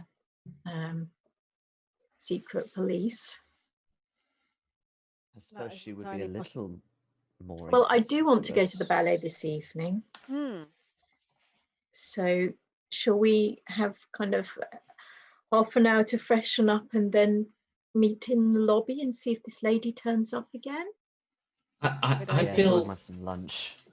I feel Eleanor has a pressing need for a couple of stiff drinks. Okay.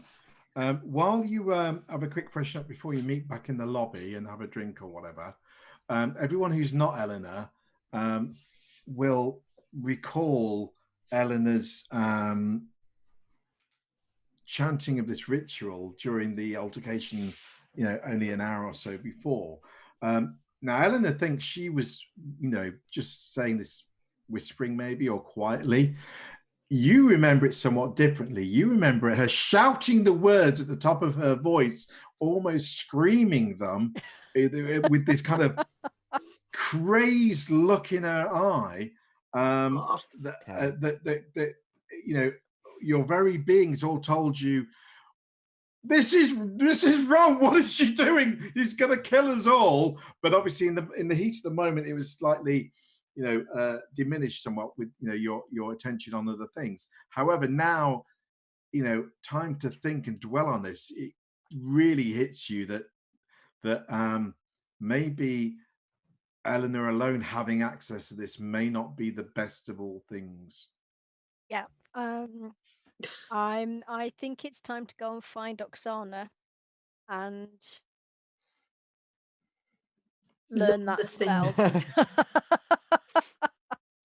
Okay. Because I'm afraid I love you, Becky, but I don't trust Eleanor. Well, Oksana is obviously saying the Savoy as well, and kindly, I'm sure at some point down the road, Maxime will find that she's kindly had the bill charged to your account. But other than that, Of course she has. And obviously, Sophia, you set it up anyway. But Yeah. So you can easily find out where Oksana is now. Do you want to do this now, or are you going to do this later on after the meeting? Is everyone meeting with Julia or just Maxime? I think you all. Well, I'm going to go and try and learn this spell because I think it's actually quite urgent. Okay, Yeah. so you may miss the meeting with Julia. Okay. Yes.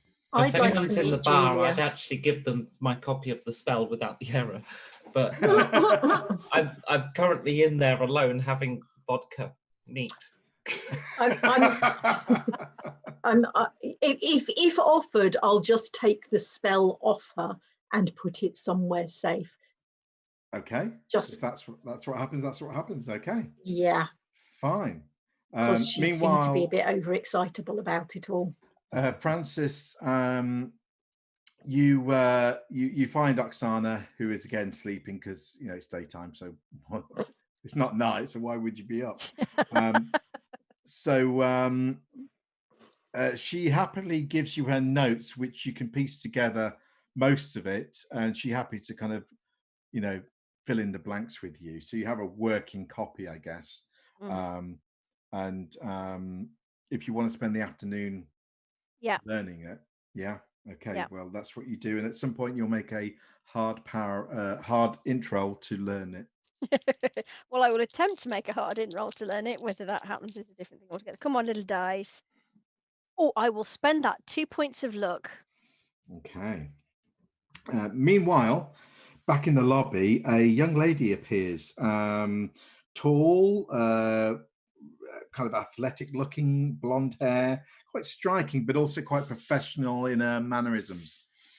She kind of enters the lobby bar area, and I'm presuming that the three of you are in there now, aren't you? Mm-hmm. She comes over and she looks around and then kind of clocks you, and you can really see this kind of like she in her head she's making a mental note of each of your, and kind of go, they're the ones I think, and comes directly over to you and says, she kind of puts a hand on Maxime's arm and quietly leans in. But so all three of you can hear, Mr. Weston will meet you at 5 o'clock in room 237. Ah, thank you, Julia. Excellent. And she just sort of nods, turns, and goes away. After she's sort of out of earshot, I actually didn't say, well, that was a little anticlimactic. So Felix said it was extremely important. She just came in to give us a time. Have a brandy. Yes, why not? Why not? That will make all things well.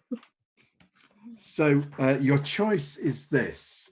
You have, most of the afternoon free. Obviously, Francis is in his room learning magic, and that sort of crazy stuff. And the rest of you have free afternoon. You have a meeting at 5 o'clock now. But you do have a free afternoon if you want to rest, you want to check out this or case out this Krylov's joint and see whether it's something to do tomorrow or today, or I don't know, or do you want to just take it easy and gen up on magic and stuff like that? It's been a very exciting morning. Eleanor's doing lunchtime drinking. Yes, That sounds like As the is best Maxime, thing. but that's fairly normal. Well, that sounds brilliant. If you have a few drinks at lunchtime and then go and see Krylov's room, I think that will work out really well. But Eleanor's Courage. also not particularly communicative at the moment. Okay. She looks quite miserable. I'll try and cheer her up a little bit and kind of just come over and go, it's all right, it's all over now. And, That's the problem, though, isn't it? well, he was a very bad man. You did the right thing in getting rid of him. It's not about that. And I know you desperately want to see your beloved again. I do too. But you know that this isn't the way to see them. It's all over now. He was, if the people we love come back, then how many more dreadful people will come back to hurt and badger others? I don't need the speech. Okay, and just squeeze a shoulder and maybe order a coffee from the bartender. Yeah. Okay. Just so that there's an option there. As you two are distracted, Maxime is going to surreptitiously take a copy and put it away in his jacket. He's gone a little quieter than he normally does when he's had a few drinks. I don't know if you spot that, but just in case. Okay, so you okay, so you take a copy as well. So everyone technically has a copy now, from the look of it. Yeah. Okay. How long do you hang around downstairs, Eleanor, before you actually think, I'm just going to go lie down or whatever? I fully intend to stay in this bar until I wake up in my bedroom. Okay. Oh. So the rest of you at some point leave Eleanor in the bar? Oh no, I wouldn't do that. I mean, I might retreat to a little safe distance and maybe get out my sketch pad and start sketching other people who are sitting in the bar if she really doesn't want company. But I won't leave her alone just because it's been traumatic. Eleanor, can I have a spot hidden roll from you then, please? Oh no, no, by a long way. So you're there most of the afternoon. Are you kind of drinking regularly, or are you just sipping on a couple of drinks? Or I'm drinking with a purpose. Like, she's Thought you furious and angry and upset, and now is just for the first time facing up to the fact that she might not even get to say goodbye to Mark. Yeah. Okay. As you are sitting there, a couple of hours in, and feeling, reasonably reasonably the effects of the alcohol, you look up and you see Mark walking by a window towards the front of the hotel. Well, I obviously get up straight away and start running toward him badly, staggering over a table, and tears begin to stream down my eyes as I get to him. And yeah, you kind of meet him as he kind of comes through the front door and kind of falling into his arms, basically, as you kind of start sobbing, and it all kind of comes out of you in a big wave, and he's sort of like he's like a little bemused, but he's like, oh, there, don't worry, everything's going to be all right. Let's go to your room. Bye, Mark. We have to say goodbye. Well, that's what I came to talk to you about. And he sort of takes you up into his room and just sort of quiets you down till you get to the room. And he says, well, you have a choice, as I understand it. I spoken to that Edward chap. He seems to know one of your friends. They say that you know how to bring us here forever. It's terrible, Mark. It's terrible. I tried. It's not as simple as that. It unleashes some kind of goat devil that controls the living. He smiles and says, that is why I came to see you. There's two ways this can go. There is a way to make us all stay here forever, but there's others that I spoke to the other one, and he mentions not Uncle Harry, Francis. Is it? No, Robert. He mentions Robert and says, I feel more closer to Robert. I think he's very similar to me. I don't know. Have you met him? I don't think I have. Have I? Yes, we were all on deck. On deck, on the boat. Yeah. He says he says this isn't right, and at first I didn't want to listen to him. I didn't because I want to be with you. I want to be back. I want my life back. Mark, I felt the creature's hands grasp my neck.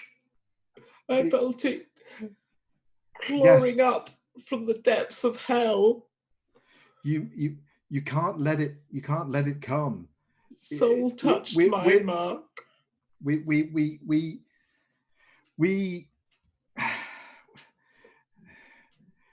it wouldn't be right for us to be here forever. We're not meant to be, are we? We're not meant to be, as much as it may hurt, and it isn't what is meant to be. And you not only can, well, if you can call it, and if by calling it does something to us, maybe you can call it somewhere else, make it go away, and then it can't hurt any of us. I think it can. I've not quite worked it out. I'm close, Mark. I'm close, but you must be strong. You've got to be strong. You must understand it's goodbye. But maybe not. But I mean, you must cherish this time we've had, even fleeting as it may be. This is a gift that you will look back on one day and be thankful for. We got a chance to say goodbye. We got a chance to see each other. Few have had this. This is you've been blessed. We've both been blessed. It can't be an unhappy thing. You've got to see it for what it is. He kind of gets all a bit, and stern at this point in that way. Yeah. But and there's much tears and snot. Yeah, and he's there. He is there a good hour, and by the end of it, even the alcohol's wearing off, so it's all good. And but eventually, you know, he says, I feel I'm pulled back. I have to go. And he kind of embraces and kisses you, and you know, it does feel like a much more kind of satisfying kind of parting rather than just disappearing, even though, you know, it may be the last time you see him, it may not. But you take some what's the word? Not resolution. Aspirin. Resolve from it. And yeah, and then, you know, he eventually goes, but you know, leaving you in a, you know, still in a state, I imagine, but still in a bit of a mess and with a fresh hole in the hotel wall. Yeah, that kind of thing. I will have followed her, having seen this chap appear and her kind of throw herself on him weeping and go up the thing. I will have followed them at a distance and then listened at the door. Okay. Just in case anything, you know, dreadful. Okay, give me a listen roll. You will, even if you fairly hear bits enough to know that you. I just want to know she's safe. I'm not kind of trying to overhear things particularly. No, that was an impressive fail. So you get the kind of, you know, catches and drifts as and you get this, you know, there's a lot of emotion and crying at the start. It kind of calms down, and you know, you hear a few words, and you know, but you, as you say, you get the sense that this is okay. And not too worried in that regard. So yes. Meanwhile, it's getting on to nearly 5 after a little while. And are you all going to this meeting, or are you sitting this one out, Francis? Has anybody told me this meeting is happening? No, not at the minute. Once I know that Eleanor's kind of stopped, and kind of once the gentleman's voice has disappeared and it's all gone a bit quiet, I'm going to knock on her door and sort of say, "Oh, are you coming? Are you going to come and have a lie down?" Yes. You're going to have a lie down. Okay. In that case, I shall then go to Francis's room and knock on Francis's door and say, are you going to come? We have an assignation with Mr. Weston, if you'd like to come. Well, I'm assuming that I've learnt the spell by now, so yes, I'm going to go. Okay. So if you know, if you haven't done it already, Eleanor and Francis, on your sheets, write down, for sake of argument, call Hubor, which is Hubur, as a spell. Okay. How do you spell that again? Hubur. And although I think, Becky, did I make Eleanor roll a hard int roll or a hard power roll when you cast it? I believe it's a power roll, and I think that's fine. Exceptional on that one. You did, yeah. So just to say, you have successfully cast a spell, and the next time you cast it, it should go without a hitch, presuming you have all the right ingredients. Of course, if you cast it again without the right ingredients, that may not be the case. I couldn't possibly say. Well, Francis and I can gather Maxime on our way down, or are you still in the hotel lobby? Well, I was going to say, so if you check the lobby, Maxime will have disappeared back to his room. Okay. Should you go back up there, he is basically not in a particularly good state. He's been trying to learn this prose. He's sort of sweating and disheveled, and there's sort of notes all over the floor, and he apologizes and says, "I'm just lost track of time. Just give me a few moments." Are you all right? Fine, thank you. Fine, absolutely fine. All right, we'll meet you in the lobby then. Okay. And he sort of downs a little bit of his own stuff and makes his way down a few minutes later. Georgina, as you shut the door on Maxime's room, there's this thought going, like, I think it's just going to jump out the window or something. And it's like this may be the last time I've ever seen from the look of his eyes. However, meanwhile, Maxime, do you want to make a hard int roll, see whether you did do well on trying to memorize this thing? Oh, absolutely. Almost an extreme. Okay, so Little too well. Yeah. you also get to write call Huber Call Huber. on your account sheet for Okay. now. I feel a bit left out now, but also not. When we're all dead, Okay, you're so facing the Greebly. you're meant to meet in room 237, which is clearly on the second floor. So who is actually going? Just so I get it Me right. following on. Francis. So Yeah. Eleanor, you're not going. Yeah. You are. No, So all of you- I'm not going. Oh, sorry. She's I think it's asleep right and recovering. No, that's fine. Okay. So the three of you kind of arrive outside the door vaguely near 5 o'clock. Okay. I guess one of you knocks on the door. Or do you I'm going to wanna let storm Francis in? take the lead Okay. on this.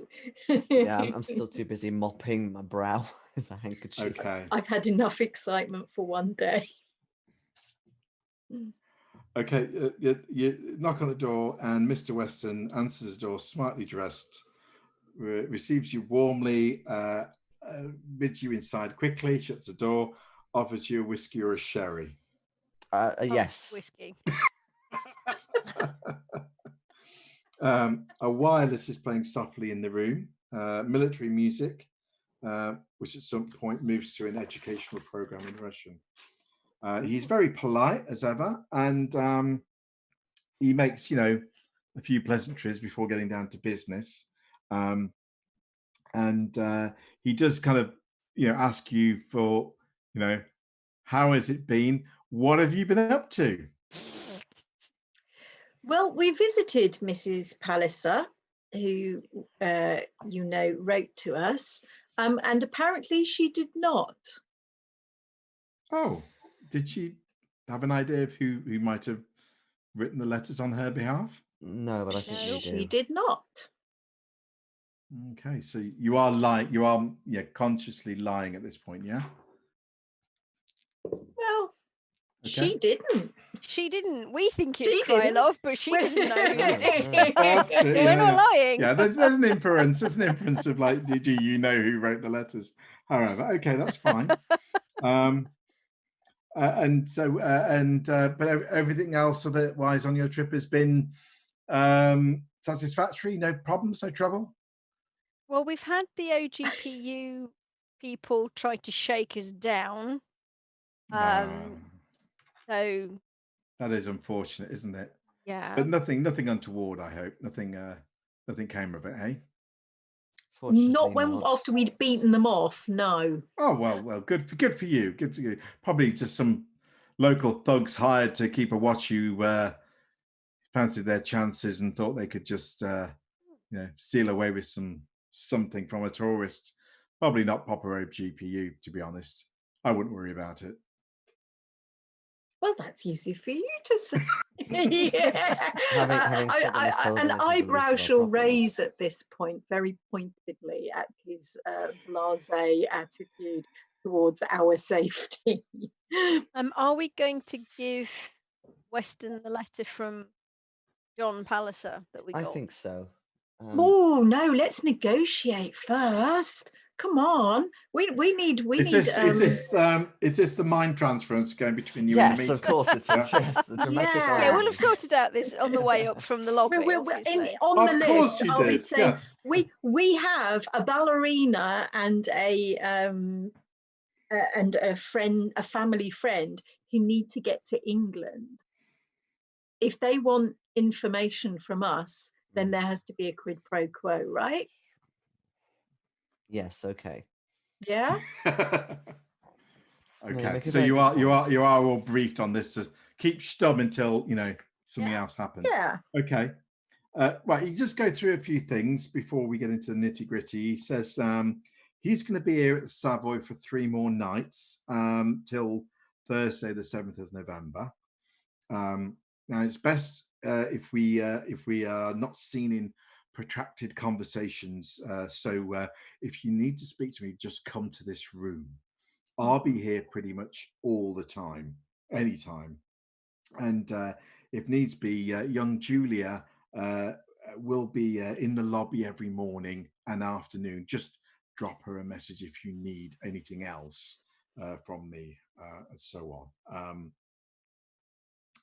on. He says the embassy is still kind of being arranged, but so it's not unusual for him and Julia, an embassy worker, to be at this hotel at this time. So he says the cover is all good.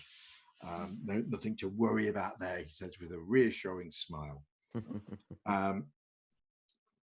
He is very interested, obviously hearing about the visit to the Desda, and he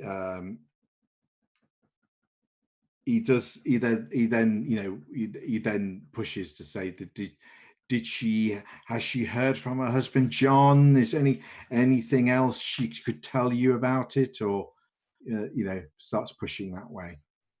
Before we get to all of that, we have made a couple of, we have some friends and some important family acquaintances who do in fact need to leave the country, and we would very much like your assistance in gathering them papers for that. Okay, so he asks first who they are and why, and presumably you tell him the truth on that one. Yeah. Okay, so he's obviously kind of a little sidetracked by that, and you can see he's trying to worm his way out of committing to anything at this point in time. So some sort of way of perhaps charming or persuading him in some way might be useful at this point. I think Maxime could potentially do that, especially after a couple of drinks.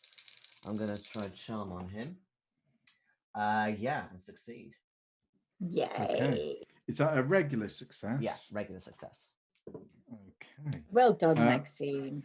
Well, okay. He says, okay, look, I guess it's a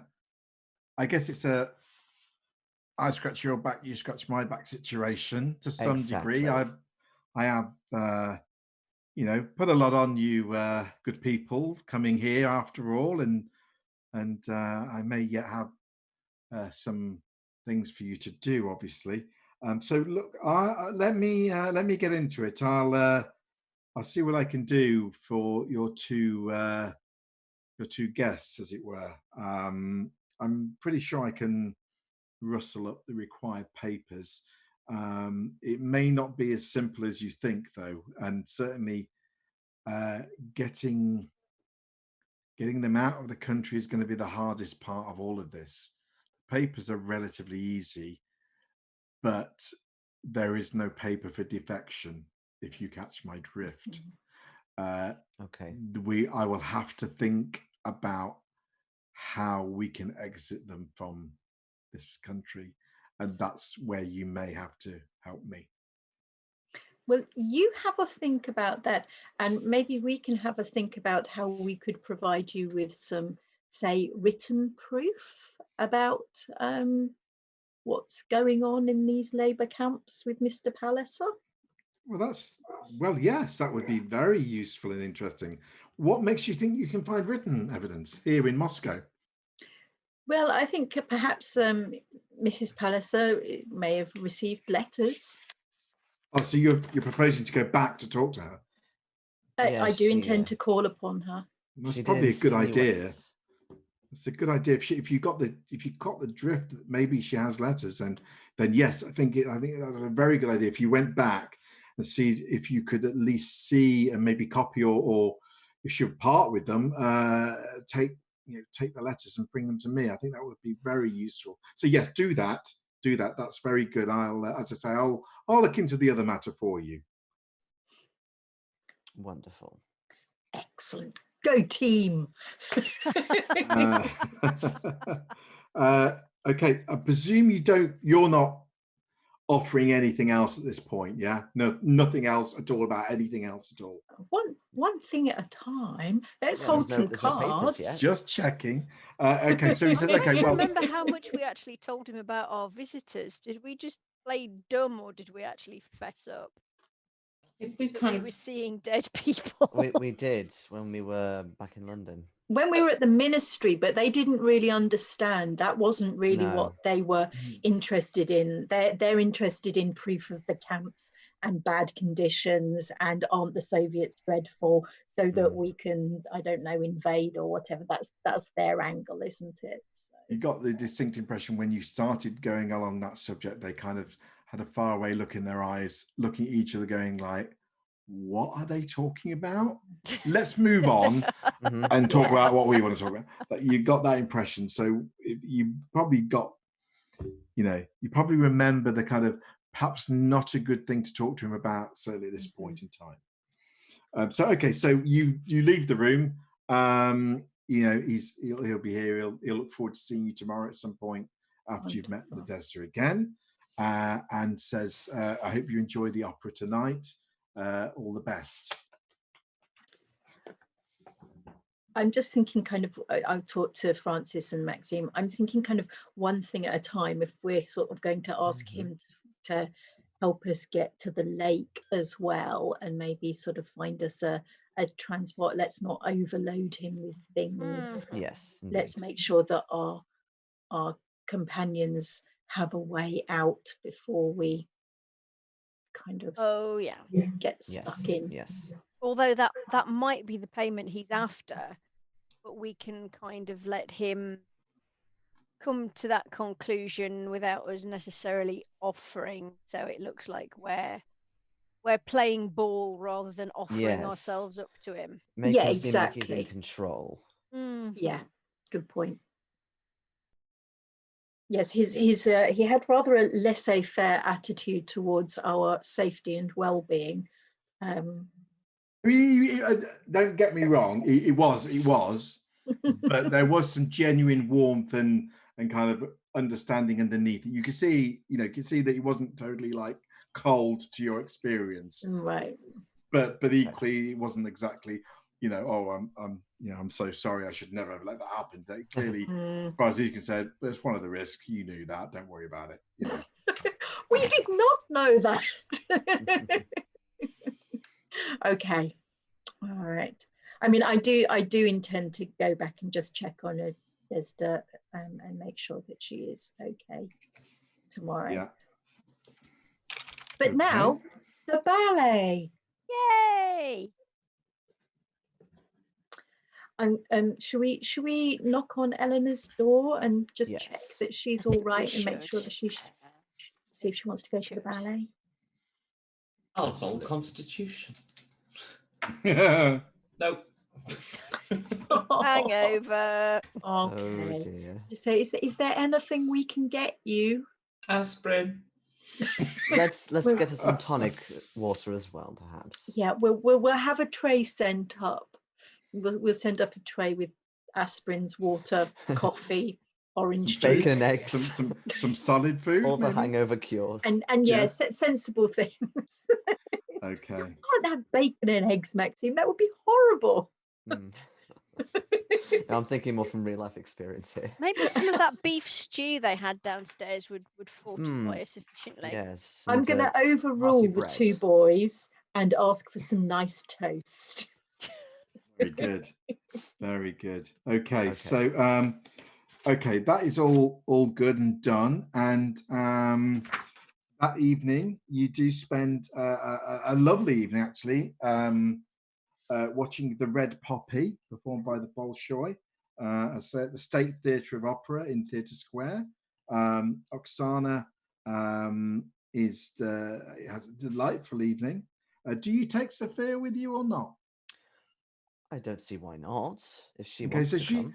she has a magical evening because she doesn't get out much. So she genuinely kind of is enthralled and in wonder at this fantastic production.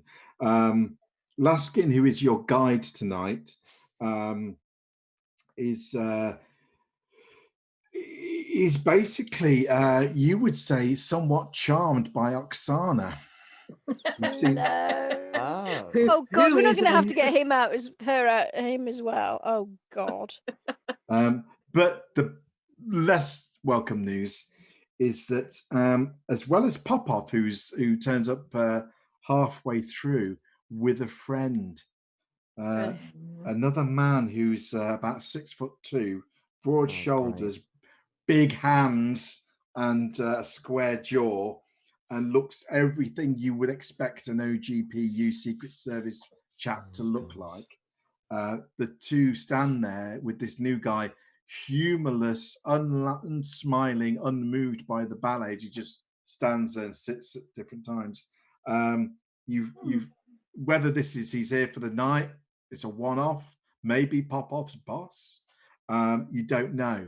But him and Popov do a lot of, whispered talk between, when, at various points during the evening, you notice. And unfortunately, he does seem to get in a cab with Popov and come back to the hotel, just so you know. I roll. The theatre itself is from 1855 and classical portico featuring bronzes of Apollo. The auditorium is beautiful, steep and tall, with gilded balconies and boxes and plush seats and carpeting, and the stage is enormous. And the ballet tells of a Soviet ship at anchor at a Chinese port, where a heroic captain and an oppressed people and a beautiful girl all come together. And it pictures the brotherhood between the Soviet Union and China, and it is all full of dancing and wonder. Right. Oh, and even okay, those of you who does anyone have any art and craft in ballet? Yes, we I do. Ballet, do. no. We do. Yes. Well, if It's you rubbish, but if you didn't before, with Oksana's help that night, talking about it incessantly at every point, you now have 5% in it if you haven't before, and if you already had it, you get another 5%. woo, Yay! See, it is a cultural tour after all. I'm running I mean, out of not that space for we're all ever these going to art, get crafts, back and to Covent languages. Garden to appreciate it.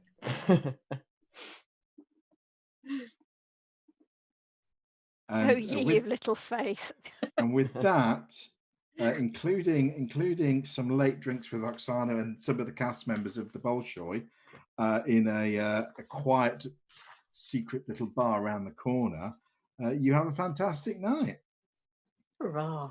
Laskin, do you invite Laskin to the bar? Is the only question I have for you. Yes, because I have got a plan. Oh. We need to find out if he's married, though. Okay. Are you going to tell us your plan, Francis, before you ask Laskin, or are you just going to ask Laskin and when I'm we going to ask find someone- Laskin Excuse along, me, are and you then married? I will. Yeah. Well, I'll just sort of like I'll sort of like have a few drinks with him, and then I'll do the whole subtle thing of showing him pictures of my wife and son and chatting to him about his family. Very quickly, Pumping just him for checking. information without actually saying, "Dude, you married? Do you fancy this ballerina?" Just 1 second. Oh, here he is. Just 1 second. What's your think? He's not married. Yes. Okay. Okay. I can see where this is going. And with Francis's a twinkle in Francis's eye as you say good night to one another back at the hotel, with a I have a cunning plan look on his face. We will draw things to a close there, and Because this couldn't possibly go horribly dear. wrong. To be continued. to be continued. So thanks everyone for watching. Thanks everyone for playing. And we'll see you all again this time, 8 o'clock next Tuesday. See you all then. Take care. Keep safe. Night, everyone. Bye-bye. Bye. Good night.